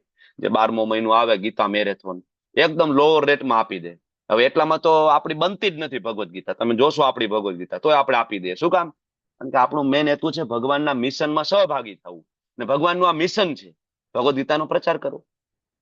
બરાબર, તો વૈશ્ય લોકો છે એમાં કરી શકે ને, પૈસા આપી શકે ને ભગવાનની સેવામાં. અને કોઈ એમ કે ના ના ભાઈ, હવે જો આપણી પાસે પૈસા નથી, આપણે કઈ બાહુબલી નથી અને આપણી પાસે ભગવદ ગીતાનું જ્ઞાન એવું કઈ નથી કે આપણે બધા જઈને લેક્ચર આપીએ અને પ્રચાર કરીએ. પણ જો આપણે મહેનત કરી જાણીએ ભાઈ, તમે એમ કહો કે ભાઈ કઈ બીજું કઈ કામકાજ હોય તો હું કરું, સેવા હું કરી જાણું, હા તો સેવા કરી શકાય ને. મંદિરમાં જઈ શકાય, ધર્મસ્થાનો ઉપર જઈ શકાય, સેવા કરી શકાય. નાનામાં નાની સેવા કરી શકાય ને, ચપ્પલની સેવા કરી શકાય. ઘણાને એમ થાય ભાઈ સેવા તો નાની કહેવાય ને. ભગવાનની દ્રષ્ટિએ બે સેવા સમાન છે. વ્યાસપીઠ ઉપર બેસીને કોઈ લેક્ચર આપતો હોય વ્યક્તિ અને કોઈ બારે પટાંગણમાં બધાના ચપ્પલ ઉપાડીને ચપ્પલ ગોઠવતો હોય, આ બે ભક્ત ભગવાનની દ્રષ્ટિએ એક સમાન લેવલ ઉપર છે, એક સમાન ઉપર લેવલ છે, એમાં કોઈ તફાવત નથી ભગવાનની સેવામાં. તો આ કરી શકાય ને. આ જ છે બ્રાહ્મણ, ક્ષત્રિય, વૈશ્ય અને શૂદ્ર. જાતિ નથી. તમારા ઘરમાં આ 4 બરાબર વર્ણ હશે, અને ઇવન તમે એકના એક વ્યક્તિ પણ આ અલગ અલગ વર્ણની અંદર રહેતા હોય. ઘરના સંડાસ બાથરૂમમાં આપણે સાફ નથી કરતા, બરાબર? કરીએ છીએ કે નહીં? તો શૂદ્ર થઈ ગયા. પૈસા કમાવા આપણે નથી જતા આખો દિવસ પ્રભુજી, તો વૈશ્ય થઈ ગયા ને, બરાબર? આપણા બાળકોને કોઈ હેરાન કરે, બરાબર, તો એના પિતાજી છાતી કાઢીને વચ્ચે નથી ઉભા રહી જતા, તો ક્ષત્રિય ના થઈ ગયા, બરાબર? અને આપણે થોડું ભગવદ્ ગીતા ને એવું વાંચ્યું હોય તો આપણા પરિવારને આપણે સાચું માર્ગદર્શન નથી આપતા, આપીએ છીએ ને, તો ત્યારે બ્રાહ્મણ થઈ ગયા. તો આ જ છે સત્વગુણ, રજોગુણ, તમોગુણ, બ્રાહ્મણ, ક્ષત્રિય, વૈશ્ય, શૂદ્ર. કોઈ જાતિની કોઈ વાત જ નથી. એટલે હવે તમે મને કહો, બરાબર, મૂળ પ્રશ્ન આપણો એ હતો કે બધું છોડી, અર્જુન એમ કે છે બધું છોડીને જંગલમાં જતો રહું, જેનું જે થાવું હોય થાય, ભાઈ મારે શું લેવા દેવા, બરાબર? અને કા પછી હું જ્યાં છું ત્યાં હું રહીશ અને હું ભગવાનની સેવા કરીશ. આ બે માંથી ઉત્તમ કયું? તમારા માટે પ્રશ્ન છે, ઉત્તમ કયું? જ્યાં છે ત્યાં રહીને સેવા કરવાની, કર્મ કરવાનું. આમ જોઈ તો કળિયુગમાં આ જ પ્રેક્ટિકલ છે, બરાબર? કળિયુગમાં પ્રેક્ટિકલ જ નથી. તમે સંસાર છોડીને જંગલમાં જતા રહ્યો. અહીં સામાન્ય શેરીમાં કૂતરો આવે તો આપણે બી જાય છે, જંગલમાં જઈને ક્યાં આપણે રહેવાનું? હિંસક પ્રાણી આવે બચવાની આપણી પાસે છે, ટ્રેનિંગ લીધી છે આપણે, બરાબર? એક દિવસ થોડી રોટલી ઠંડી આપી દે મમ્મી, બરાબર, તો આપણે થારીને ઘા કરી દઈએ છીએ, બરાબર? તો આપણે પાંદડા ખાઈને જીવવાની ટ્રેનિંગ લીધી છે જંગલમાં જઈને, ફળ ફ્રૂટ ખાઈને જીવવાની ટ્રેનિંગ લીધી છે આપણે, બરાબર? ફિલ્ટર વગરનું પાણી આપણે એક દિવસ પીએ, બીજે દિવસે આપણે એડમિટ થઈ જવું પડે. તો ક્યાં ફિલ્ટર ગોતવા જશો જંગલમાં, પહાડ ઉપર? તો એ જન સામાન્ય માટે એ પ્રક્રિયા નથી. કળિયુગનો એ યુગ ધર્મ નથી. એટલા માટે કળિયુગનો જે યુગ ધર્મ છે એ હરિનામ છે. તમે જ્યાં પણ હોય ત્યાં ભગવાન હરિને પ્રસન્ન કરી શકાય એ પ્રોસેસ કરો. ભગવદ્ ગીતા આપણને આ કહે છે, બરાબર? તમે પ્રભુજી હોય, માતાજી હોય, તમે સ્ટુડન્ટ હોય, તમે ગૃહિણી હોય, બરાબર, તમે જોબ કરતા હોય, ગવર્મેન્ટ જોબ હોય, પ્રાઇવેટ જોબ હોય, કે તમે બિઝનેસ કરતા હોય, તમે ત્યાં રહી અને ભગવાનને પ્રસન્ન કરવાની કોશિશ કરો. મૂળ મુદ્દો આ અધ્યાયનો આટલો જ છે. એટલે જ આ અધ્યાયનું નામ છે કર્મ સંન્યાસ યોગ, અથવા તો કૃષ્ણ ભાવનાયુક્ત કર્મ. એવી રીતના કર્મ કરવામાં આવે કે જે સંન્યાસ એટલે જેની અંદર આસક્તિ ના હોય, જેમાં આપણો પોતાનો કોઈ સ્વાર્થ હોય નહીં, એને કહેવાય સંન્યાસ. તો સવારથી લઈને રાત સુધી એવું કર્મ કરવામાં આવે કે જેમાં મારો પોતાનો કોઈ સ્વાર્થ હોય નહીં. મોટા મોટા સાધુ સંતો હોય ને, એ હંમેશા જન સામાન્ય ના કલ્યાણ માટેના કાર્ય કરતા હોય, એનો પોતાનો એમાં કોઈ સ્વાર્થ હોતો નથી. ભગવાન જે કઈ કાર્ય કરે અહીંયા આવીને અવતાર ધારણ કરીને, એ માત્ર આપણા હિત માટે હોય. ભગવાનનો કોઈ સ્વાર્થ હોતો નથી. ભગવાન બધા જ કાર્ય અનાસક્ત થઈને કરે છે. આગળ કહેશે ભગવાન પોતે પણ.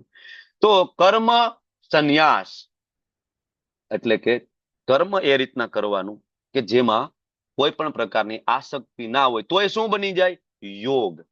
યોગ એટલે ભગવાન સાથે જોડાઈ જવું. એટલે એ રીતના કર્મ કરવું જોઈએ કે જેનાથી ભગવાન દ્વારા જોડાઈ શકે. હવે ભગવાન પોતે અર્જુનને કહે છે, હવે બરાબર, અર્જુને પ્રશ્ન પૂછ્યો કે મારે શું કરવાનું? ભગવાન કહે છે સંન્યાસ કર્મ યોગશ્ચ નિશ્રેયસ કરાવુભો તયોસ્તુ કર્મ સંન્યાસાત કર્મ યોગો વિશિષ્યતે. ભગવાન કહે છે કે ભાઈ મુક્તિ માટે જો ખાલી મુક્તિની વાત હોય કે ભાઈ સંસારનું જે થવું હોય થાય, આપણે અહીંથી મુક્ત થઈ જવું છે જન્મ મૃત્યુના ચક્કરમાંથી.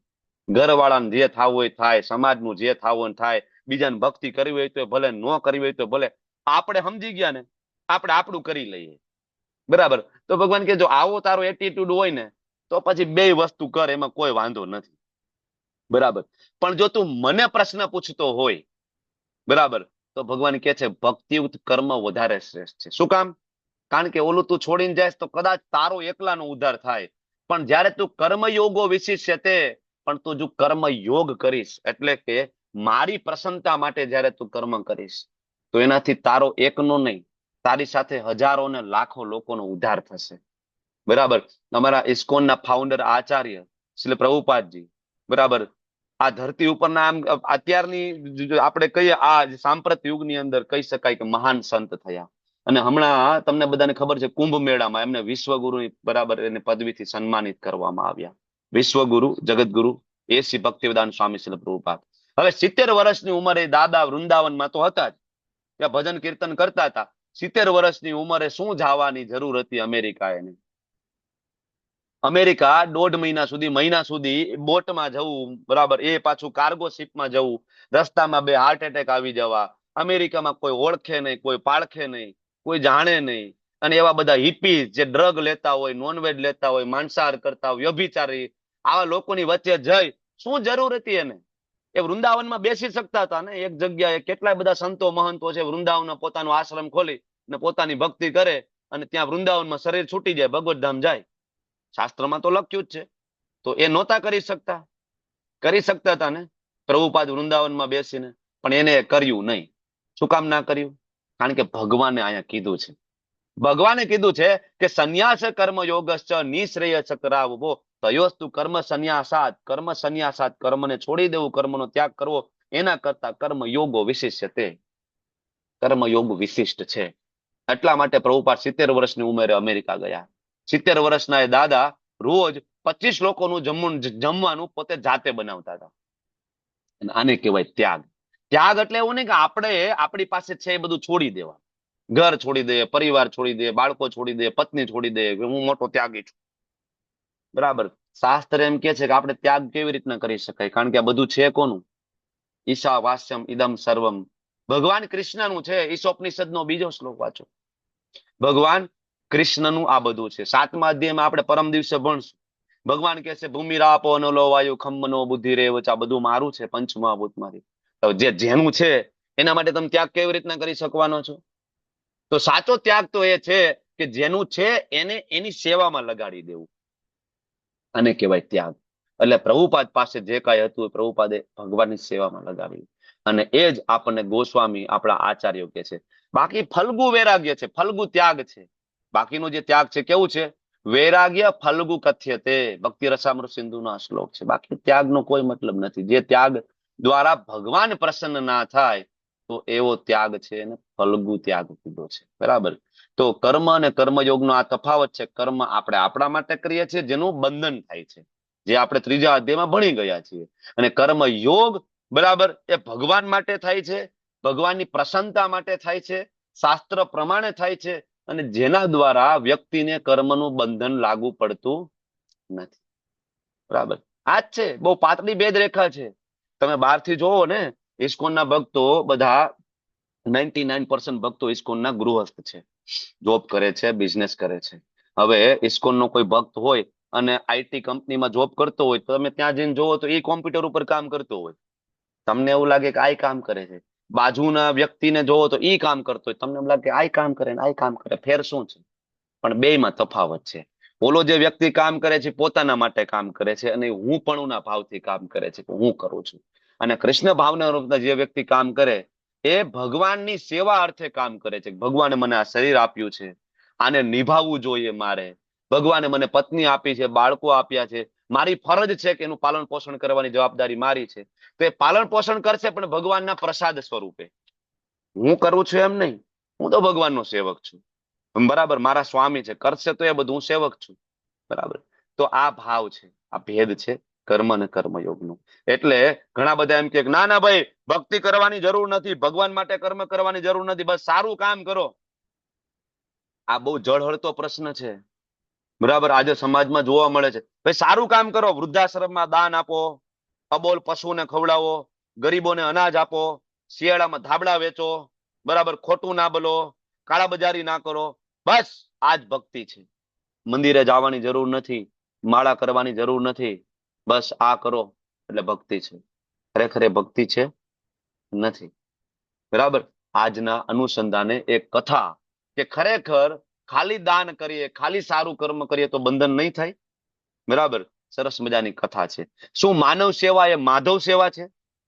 ક્યાંય લખ્યું છે ભગવદ્ ગીતાની અંદર, ભાગવતની અંદર ભગવાને ક્યાંય એવું લખ્યું છે કે ના ના ભાઈ માનવ સેવા કરી લો ને ભાઈ, મને ના માનો ચાલશે? ભગવાને તો બહુ ક્લિયરલી કીધું છે, મન મના ભવ મદ ભક્તો મધ્યાજી મામ નમસ્કુરુ. બરાબર. તારું મન મને આપી દે, તું મારી ભક્તિ કર, તું મારી પૂજા કર. બરાબર. તું જે કઈ દાન કરે, બરાબર, યત કરોસી યજ્ઞાસી યજ્જુ હોસી દદાતી યત. તું જે કઈ દાન કરતો હોય મારા પ્રીત્યાર્થે દાન કર. તું કરે છો એ ભાવના છોડીને તું દાન કર. ભગવાન તો આ કહે છે. તો માનવ સેવા એ માધવ સેવા નથી, એ સમજી લો. કથા છે, નૃગ રાજાની કથા છે શાસ્ત્રની અંદર. બરાબર, મહાન દાનવીર રાજા થયા. રોજ સવારમાં ઉઠવું અને હજારો બ્રાહ્મણોને હજારો દાયો, બરાબર, હજારો ગાયો દાન કરવાનું વ્રત. સોનાના શિંગડાને, બરાબર, કેવાય શિંગડાને સોનેથી મઢેલા, બરાબર, અને મોંઘા વસ્ત્ર, રેશમી વસ્ત્રોથી ઢાકેલી, બરાબર, જે ગાયો કવર કરેલી, બરાબર, કેટલાય બધા ઝવેરાત, બરાબર, અને આભૂષણો પહેરાવેલી ગાય, આવી ગાયોનું દાન કરતો હતો રાજા એવરી ડે. શું કામ? શું કામ કરતો હતો? તો કે એક તો ભાવ હતો કે હું રાજા છું અને આ વખતે હું દાન કરીશ, સારું કામ કરીશ તો મને આવતો જન્મ સારો મળશે. મોટા ભાગે આ ભાવના હોય. એટલા માટે જો મોટા મોટા બિઝનેસમેન હોય ને, એ એટલા માટે દાન કરતા હોય, બરાબર, કે આ વખતે તો મિલિયોનર બિલિયોનર્સ બની ગયા, હવે કઈક કરીએ, હવે કઈક આપણે ઝૂ બનાવીએ, બરાબર, એમાં આપણે પશુઓને રાખીએ, બરાબર. આવું બધું વિચાર કરતા હોય છે મોટા મોટા બિઝનેસમેનો. શું કામ કરે? કારણ કે ઇન્ટરનલ જે ચેતના છે એ આજ, કે ભાઈ હું દાન કરું, પૈસા તો બહુ છે, દાન કરીશ તો મારો આગળનો જન્મારો સુધરી જશે, બરાબર. તો આમની ભાવના એ જ હતી. કરતા હતા, રોજ બ્રાહ્મણોને, બરાબર, ગાયોનું દાન કરે. હવે એક દિવસ થયું એવું કે એ એક બ્રાહ્મણને આપેલી ગાય નું દાન હતું, એ ગાય રાત્રે આવતી રહી, ફરીથી ક્યાં? રાજાના ગૌશાળામાં. હવે ત્યારે ઓલા સીસીટીવી કેમેરા તો હતા નહીં, એટલે બ્રાહ્મણ ગોતતો ગોતતો આવ્યો ને ગોતવામાં હવાર પડી ગઈ. અને સવાર પડતા રાજાનો નિત્યક્રમ ફરીથી, બરાબર, બધી ગાયોનું દાન કરવાનું. તો ઓલો બ્રાહ્મણ આવી ગયો અને હવે એ બ્રાહ્મણને આપેલી જે ગાય હતી બીજાને દાનમાં અપાઈ ગઈ, ભૂલમાં. રાજાને ખબર નહોતી. અને બે બ્રાહ્મણ સામે સામે થઈ ગયા, બગડા સટી બોલી ગયા, ઓલો કે મારી છે, ઓલો કે મારી છે, બરાબર.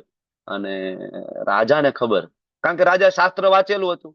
તો રાજાને ખ્યાલ હતો કે બ્રાહ્મણને આપેલું દાન જયારે તમે પાછું લ્યો છો, બરાબર, તો ઘોર નરકની યાતના ભોગવી પડે છે. શાસ્ત્ર કહે છે કે જયારે બ્રાહ્મણને તમે કોઈ દાન આપો છો એ તમે પાછું લઈ શકતા નથી.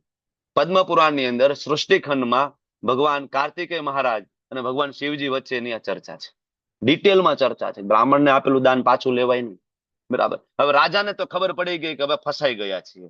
અને આપણે આની પહેલા વાત થઈ હતી કે કર્મનો સિદ્ધાંત કોના સમાન છે? કર્મનો સિદ્ધાંત અગ્નિ સમાન છે, બરાબર ને?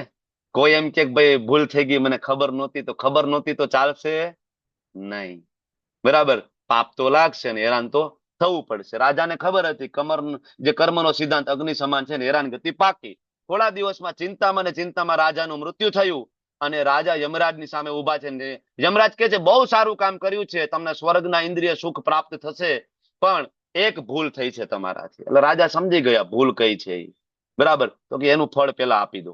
અને એ રાજા હજારો વર્ષો સુધી, લાખો વર્ષો સુધી ગરોળી બન્યા, બરાબર. એને કહેવાય પાપનું ફળ પ્રાપ્ત થયું. ગરોળી બનીને અંધારિયા કુવામાં રહ્યા. દ્વાપર યુગ આવી ગયું. એકચ્યુઅલી આ પ્રસંગ જે છે એ પ્રસંગ ત્રેતા યુગ પહેલાનો. આપણે ગઈકાલે વાત કરી હતી ને ઈશ્વાકુ મહારાજની, એ ઈશ્વાકુ મહારાજના સમકક્ષ, બરાબર, નૃગ રાજા, બરાબર. ત્યારનો એનો જે સમય છે બેનો સમય સેમ છે. પછી તો રામા અવતાર થઈ ગયો. રામા અવતારમાં વાલ્મીકી રામાયણમાં ઉત્તરખંડ જે છે ને એમાં જયારે રામચંદ્રજી પાછા અયોધ્યા આવી જાય અને ઋષિ મુનિઓ સાથે બેઠા હોય, વાત કરતા હોય ને, ત્યારે રામચંદ્રજી આ વાત ઉખેડે છે કે ભાઈ નૃગ નામનો એક રાજા છે, ગરોળી બન્યો છે એના પાપના કારણે, બરાબર. કારણ કે એની ભાવના હતી કે હું જ કરનાર છું, હું જ કરનાર છું, બરાબર, હું જ ભોગતા છું, હું જ દાન કરું છું. એના કારણે ભૂલ થઈ, ફસાણો છે, અને દ્વાપર યુગમાં હું કૃષ્ણ તરીકે આવીશ ત્યારે એનો ઉદ્ધાર કરીશ. તો રામા અવતાર જતો રહ્યો. દ્વાપર યુગના અંતે જયારે કૃષ્ણ ભગવાન પ્રગટ થયા અને એક દિવસ દ્વારિકામાં કૃષ્ણ ભગવાન એના બાળકો સાથે પિકનિકમાં ગયા હતા. અને બાળકોને જયારે તરસ લાગી તો બાજુમાં, બરાબર, ત્યારે તો ઓલી વોટર બોટલ લઈને કઈ જવાની સિસ્ટમ તો હતી નહીં, પાણીની બોટલ લઈને જ્યાં પાણી મળે પી લેવાનું, કારણ કે ચોખ્ખું હતું, પીવા લાયક હતું. બાળકોએ કૂવો શોધ્યો ને કૂવામાં જોયું તો પાણી નહીં પણ મોટી ગરોળી. ભગવાનના બાળકો છે, દેવતાઓના અંશ છે, દયા આવે સ્વાભાવિક છે. આજુબાજુમાંથી વેલ લીધીને બહાર કાઢવાની કોશિશ કરી પણ ગરોળી નીકળી નહીં. ભગવાન પાસે ગયા, કૃષ્ણને કીધું કે પપ્પા આવી રીતના છે. કૃષ્ણ આવ્યા ને કૃષ્ણએ હાથ લાંબો કર્યો અને જેવો એના ઉપર હાથ મૂક્યો, મૂર્તિમાન સ્વરૂપે નૃગ રાજા પ્રગટ થયા, ભગવાનની સામે હાથ જોડીને ઉભા રહ્યા. પર ફરીથી શરીર એને પ્રાપ્ત થયું. ભગવાને કીધું કે રાજન શું થયું? હવે ત્યારે નૃગ રાજા કહે છે કે પ્રભુ મને ખબર છે, તમને બધી ખબર છે, બરાબર, પણ તમારે મારા મુખે જાણવું હોય તો હું કહું. પછી આખો વૃત્તાંત એમને સંભળાવ્યું, બરાબર. ત્યારે નૃગ રાજાએ એ પણ કહ્યું કે એવું કયું સારું કર્મ થયું કે જેના દ્વારા એને ભગવાનના દર્શન થયા, એ પણ કૃષ્ણચંદ્રના સાક્ષાત, કારણ કે એ નાની વાત નથી, બરાબર. ત્યારે નૃગ રાજા કહે છે કે રોજ બ્રાહ્મણોને ગાયોનું દાન તો હું કરતો જ હતો, બરાબર, પણ એ હું પણાના ભાવથી થતું હતું. પણ એક દિવસ બરાબર અમારા ગામની અંદર બ્રાહ્મણો આવ્યા, વૈષ્ણવો આવ્યા, અને એ લોકો રાધા કૃષ્ણનું મંદિર બરાબર કે બનાવી રહ્યા હતા એના દાન માટે, અને બીજું શ્રીમદ ભાગવતની પ્રતો માટે અમારી પાસે આવ્યા કે તમે પ્રતો અમને બનાવી આપો, અમારે પ્રચાર કરવો છે. ત્યારે તો કેળના પત્ર ઉપર લખીને એ રીતના તૈયાર કરાતું હતું. તો રાજાએ એમાં ખૂબ મદદ કરી હતી ભગવાનનો જ્ઞાનનો પ્રચાર કરવામાં. ત્યારે બ્રાહ્મણોએ એમને વરદાન આપ્યું હતું, આશીર્વચન આપ્યા હતા કે એક દિવસ તમને ભગવાનનો ભેટો થશે, અમે આશીર્વાદ આપીએ છીએ તમને ભગવાનના સાક્ષાત દર્શન થશે. તો આ એક કર્મ થયું કૃષ્ણ ભાવના મૃતમાં, અને એક કર્મ થયું કર્મ થયું. એક થયું કર્મ યોગ અને એક થયું કર્મ. એકનું બંધન થયું અને એકમાંથી ઉદ્ધાર થયું. હવે ખબર પડી. હવે આ પ્રસંગ ઉપરથી આપને ખ્યાલ આવે કે માનવ સેવા એ માધવ સેવા નથી. બરાબર, ગમે એટલી માનવ સેવા કરી લઈએ ફસાઈ જવાના ચાન્સ છે, તો શું માનવ સેવા નહીં કરવાની? તમારા બધા માટે પ્રશ્ન છે અને તમારે આનો જવાબ શોધી અને આ ક્લાસના અંતે મને આપવાનો છે. તો પછી આ લોકો જે દાન કરે છે, પુણ્ય કરે છે, ખોટું કરે છે. ઝાડવા વાવે છે, ગરીબોને ખવડાવે પીવડાવે, અન્ન ક્ષેત્ર આટલા ચાલે છે, આ બધા મૂર્ખા છે, ખોટું કરે છે, બંધ કરી દેવું જોઈએ બધું. આ પ્રશ્ન છે મારો, હું જવાબ નહીં આપું, અને જવાબ તમારે વિચારવાનો, કારણ કે આપણે 5મા અધ્યાયમાં પહોંચી ગયા છીએ. બરાબર, તમારે જવાબ આપવાનો. મને યાદ દેવડાવજો કે આ પ્રશ્ન મેં પૂછ્યો છે. હું આગળ વધુ છું. તો હવે ભગવાન આગળ કહે છે કે જ્ઞેયસ નિત્ય સંન્યાસી યોન દ્વેષ્ટિ ન કાંક્ષતિ. ભગવાન કહે છે ખરેખર તો સંન્યાસી કોને કહેવાય? કર્મ ફળનો બરાબર એ તિરસ્કાર નથી કરતો, કર્મ ફળની એને કોઈ ઈચ્છા ન હોય, આ નિત્ય સંન્યાસી છે. એવું નહીં કે કર્મ જ નથી કરતો, કર્મ કરે છે, ફળ સાથે એની કોઈ લેવા દેવા નથી. એ મહાબાહુ અર્જુન આવો મનુષ્ય બધા દ્વંદ્વોથી રહિત થઈ જાય છે.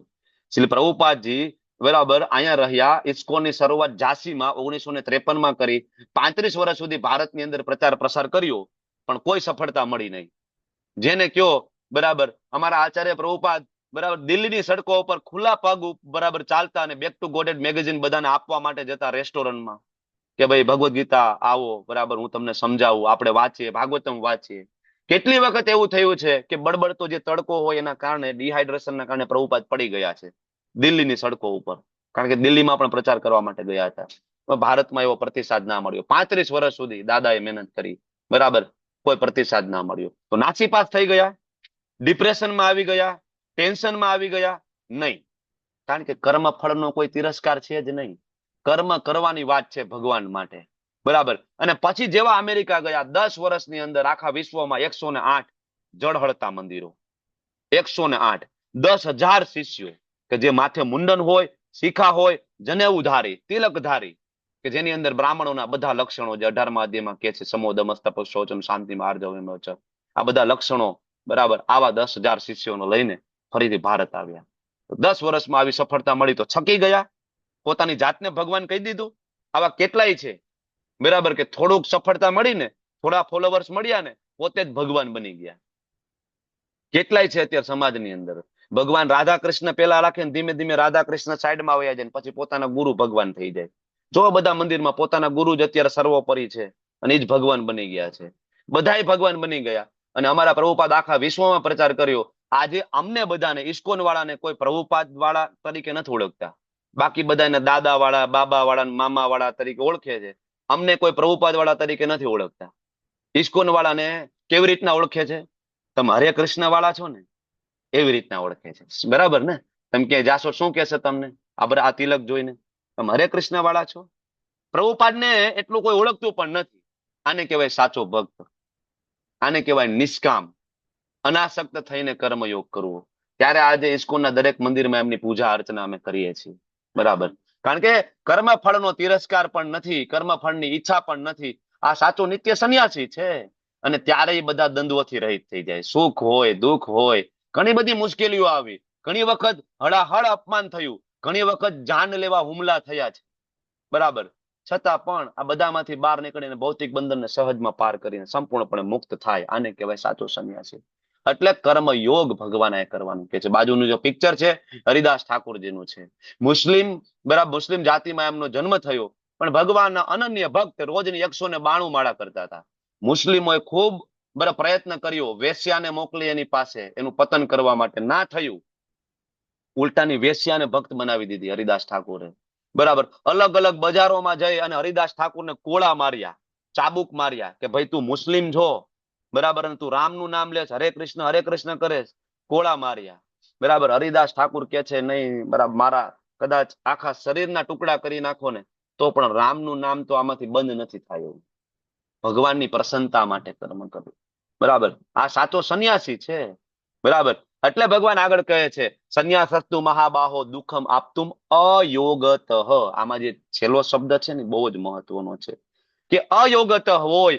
યોગ એટલે ભગવાન સાથે જોડાવું, પણ જેમાં અયોગત મતલબ ભગવાન સાથેનું જોડાણ ના હોય, કૃષ્ણ પ્રત્યેનો પ્રેમ ના હોય, રામ પ્રત્યેનો પ્રેમ ના હોય, લક્ષ્મીનારાયણ પ્રત્યેનો પ્રેમ ના હોય, અને કોઈ વ્યક્તિ સંન્યાસ જો લે છે તો શું મળે છે એને? તો ભગવાન કહે છે દુઃખમ. શું મળશે એને? માત્ર ને માત્ર દુઃખ મળશે. એટલે આજે એવા કેટલાય બાવા છે સમાજમાં ફરે છે જે ભગવાનના ભક્ત નથી.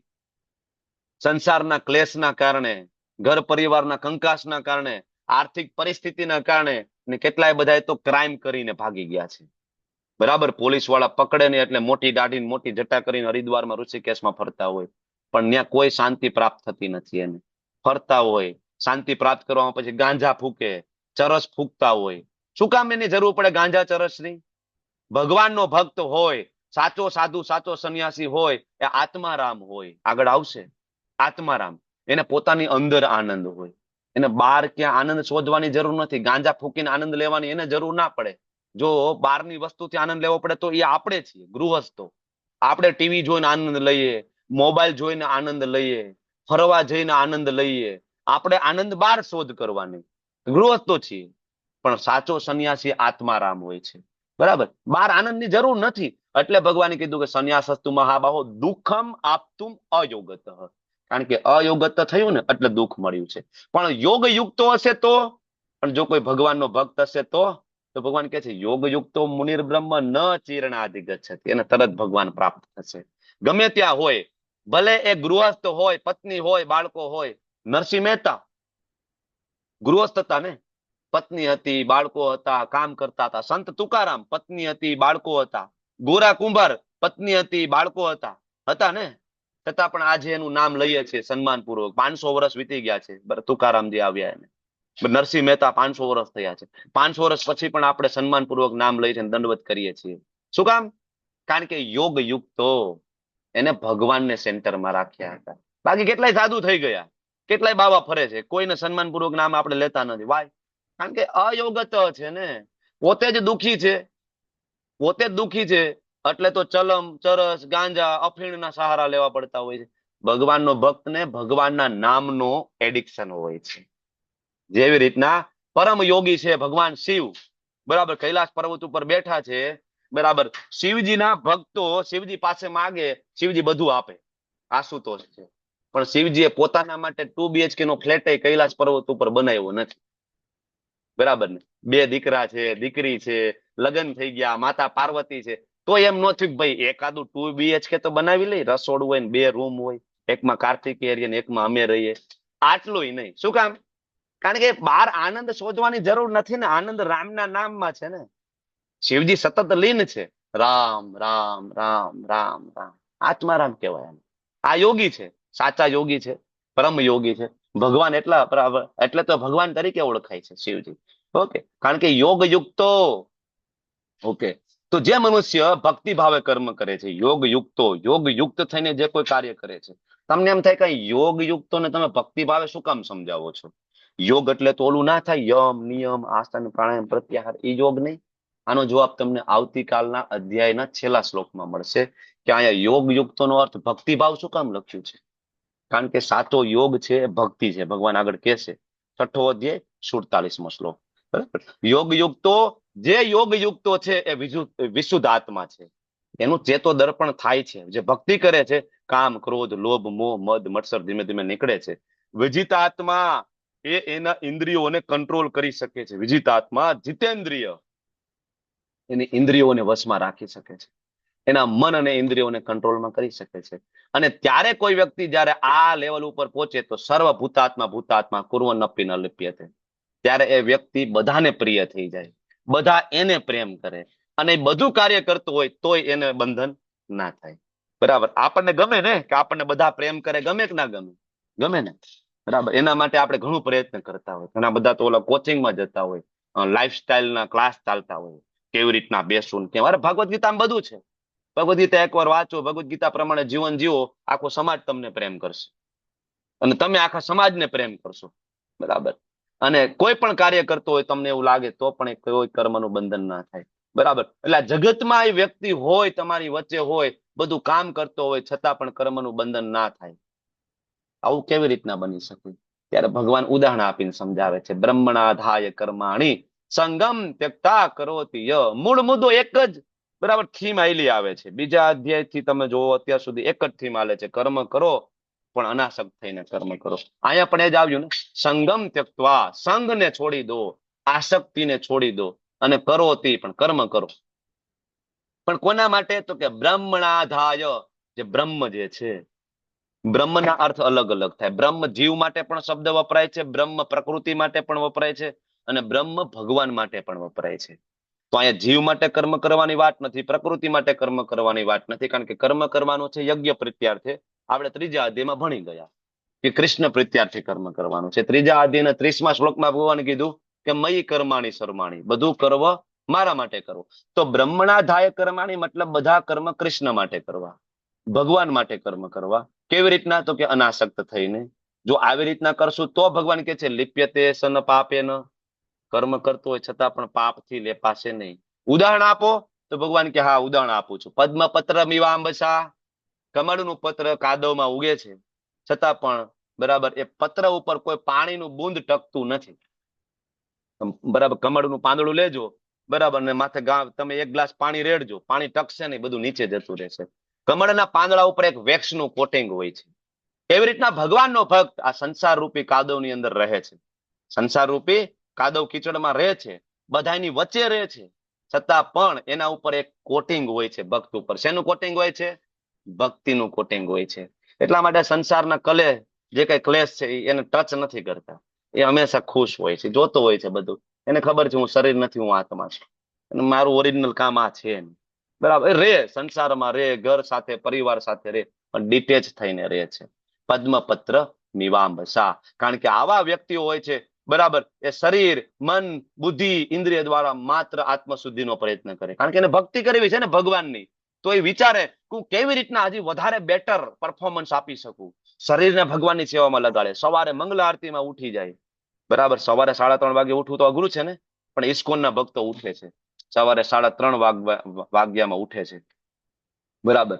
અને પછી મન, બરાબર, ભગવાનના નામની રોજ માળા કરે. ઇસ્કોનના ભક્તો 16 માળા કરે છે રોજ, 2 કલાક સુધી. હરે કૃષ્ણ કૃષ્ણ કૃષ્ણ હરે હરે, હરે રામ રામ રામ હરે હરે. મન લગાડવાની કોશિશ કરે છે. બુદ્ધિ ભગવદ્ ગીતા વાંચે, ભાગવતમ વાંચે, રોજ પ્રયત્ન કરે છે ભગવાનને સમજવા માટેનું. ઇન્દ્રિય, આંખથી ભગવાનના દર્શન, કાનથી ભગવાનને સાંભળવું, નાકથી ભગવાનને ચડાયેલા પુષ્પો સૂંઘવા, જીભથી ભગવાનનો પ્રસાદ ગ્રહણ કરવો. બધી ઇન્દ્રિયો ભગવાનની સેવામાં, શરીર, મન, બુદ્ધિ, ઇન્દ્રિય. અને શું કામ?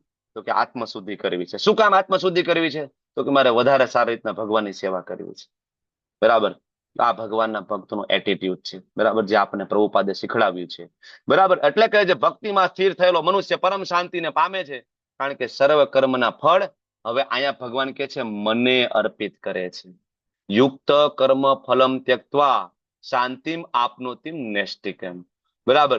યુક્ત એ મારી સાથે જોડાઈ જાય છે, એના કર્મ ફળનો એ ત્યાગ કરી દે છે, અને મારી સાથે જોડાઈ જાય છે, કારણ કે કર્મ ફળનો ત્યાગ કરીને મને આપે છે. યુક્ત એટલે જોડાવું. અયુક્ત પણ જે મારી સાથે જોડાતો નથી, જે પોતાના કર્મના ફળ મને આપતો નથી, કામ કારેણ ફલે આસક્તો, ફલે શકતો, એટલે પોતાના ફળમાં પોતે આસક્ત છે. મારું છે, હું કોઈને શું કામ આપું ભાઈ? મારા ફળ તો હું ભોગવીશ. તો ભગવાન કે છે આવો જે વ્યક્તિ છે અયુક્ત કામ કારણ ફલો સક્ત એ નિબધ્યતે, એ ફસાઈ જશે. ભગવાન કે છે ને બંધન થશે. બરાબર. કારણ કે બરાબર પોતે પોતાની જાતને માલિક માનતો હોય તો પોતે ફસાઈ જવાનો છે. બરાબર. તમે તમારે ત્યાં બરાબર કોઈ નોકર ચાકર રાખ્યા હોય તો એ તમારા વતી કામ કરે છે. બરાબર. કોઈ આવીને પૂછશે કે ભાઈ આ તે કેમ કામ આવી રીતના કેમ કર્યું? કે અમને અમારા માલિકે કીધું છે સાફ કરવાનું. બરાબર. તમારી ઘરે કચરા પોતા વાળા બેન સાફ કરતા હોય, બરાબર, તમે એમ કહો ભાઈ ટીવી ને પાણી વાળો ગાભો મારીને સાફ કરી નાખવાનું છે, કરાય નહીં. પણ ધારો કે માલિક કહી દે તો પાણી વાળો ગાભો બરાબર લઈ લો ને, હાઈ ક્લાસ ધોઈ નાખો ટીવી, બરાબર ને, એ પછી ધોવે, બરાબર. પછી બહારથી કોઈ વ્યક્તિ આવે, એ તમને ખબર નથી પડતી આ ટીવી ને બરાબર ધોવાય નહીં બરાબર પાણીથી. મને ખબર પડે, પણ અમને માલિકે કીધું છે આટલું કરવાનું છે, બરાબર. કર્મનું બંધન એને નહીં લાગે, એ કોને પૂછશે? માલિકને કહેશે. કરાય. સિમ્પલ છે ભગવાન માટે કર્મ કરવું હોય. એટલે અહીંયા ભગવાન કહે છે યુક્ત કર્મ ફલમ, બધા કર્મફળ ભગવાન સાથે જોડવા પડે, બરાબર. ત્યારે આપણે સર્વ કર્માણી મનસા સંન્યાસ તસ્તે સુખમ વસી નવ દ્વારે પુરે દેહી નેવ કુર્મન કાર્ય. આ 9 દ્વાર વાળું શરીર છે, 2 આંખ, 2 નાક, બરાબર, 2 કાનના છિદ્ર, બરાબર, ગુદા દ્વાર, મળ દ્વાર, મુખ, આમ કરીને આ 9 દ્વારનું ભાડાનું આ મકાન છે આપણું. આ ભાડાના મકાનમાં રહીને પણ જો સુખપૂર્વક રહેવું હોય ને તો આ એની પદ્ધતિ છે, બરાબર. બરાબર. એટલે ભગવાન કહે છે જયારે કોઈ મનુષ્ય અવિદ્યાને નષ્ટ કરનારું આ જ્ઞાન કયું?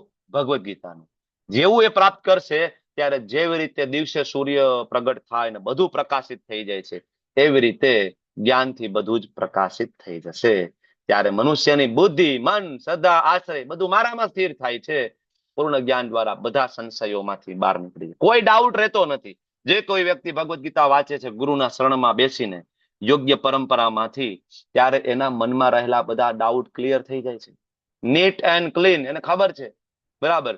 અને ત્યારે એ ખરેખર પંડિત થાય છે. વિદ્યા વિનય સંપન્ને બ્રાહ્મણે ગવિ હસ્તીની સુનીચેવ સોપાકે તે પંડિતા સમદર્શિન. પંડિત કોને કહેવાય? બરાબર. MA PhD કરી લેવાથી, ડોક્ટર, એન્જિનિયર બનવાથી પંડિત ના બને. પંડિત કોને કહેવાય? કે જે બધાની અંદર આત્મ તત્વના દર્શન કરે છે. પછી એ વિદ્વાન હોય, બ્રાહ્મણ હોય, ગાય હોય, હાથી હોય, કૂતરો હોય, ચાંડાળ હોય, બરાબર, એને પંડિત કહેવાય, બરાબર. આવો જીવન મુક્ત જે પુરુષ હોય કે જે ઇન્દ્રિય સુખ પ્રત્યે આકૃષ્ટ ના થાય, હંમેશા સમાધિમાં હોય છે. હરિદાસ ઠાકોરને હમણાં આપણે વાત કરી, પોતાની અંદર આનંદનો અનુભવ કરે છે, બહાર આનંદ શોધવા જવાની એને જરૂર નથી, બરાબર. અને ત્યારે ભગવાનના ધામમાં જાય છે, અનંત સુખ ભોગવે છે. એટલા માટે આ વિષયો આનંદ આપણે છોડવા પડશે, કારણ કે આ જે વિષયના જે આનંદો છે યહી સંસ્પર્શજા ભોગા દુઃખ યોને એવતે, અલ્ટિમેટલી આપણને દુઃખ આપે છે. જેટલા પણ ઇન્દ્રિય વિષયો છે આપણને એમ લાગે આનંદ આપે, પણ સરવાળે દુઃખ જ આપે છે આપણને, આપણે એમાં દુઃખી થાય છે.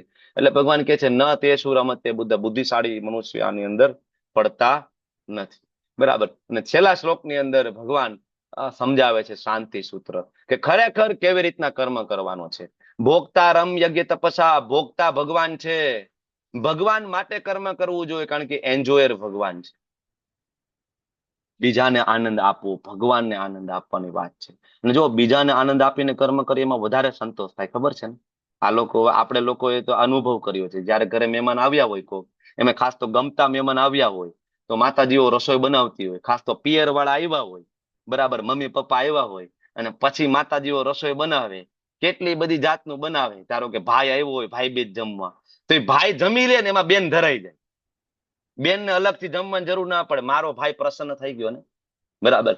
એમ જયારે આપણે બીજાને જમાડવાથી આપણે આનંદ થાય, તો વિચાર કરો કે ભગવાનને બરાબર ભગવાનને સુખ આપવાથી કેટલો આનંદ થશે.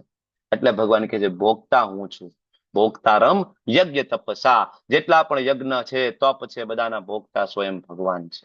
આપણે ભોગતા નથી. આપણે ભોગતા હોત તો આપણે ભોગવી શકતા હોત, તો આપણે દુઃખી ના થયા હોત ને.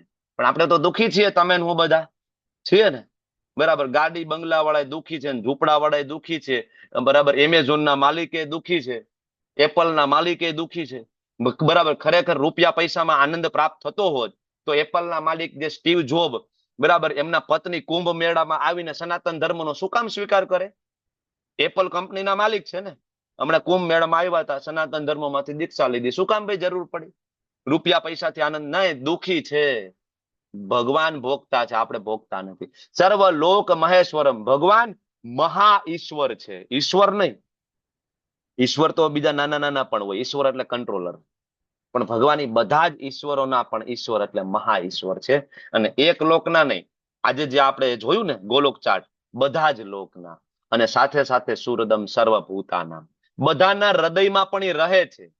કેવી રીતના?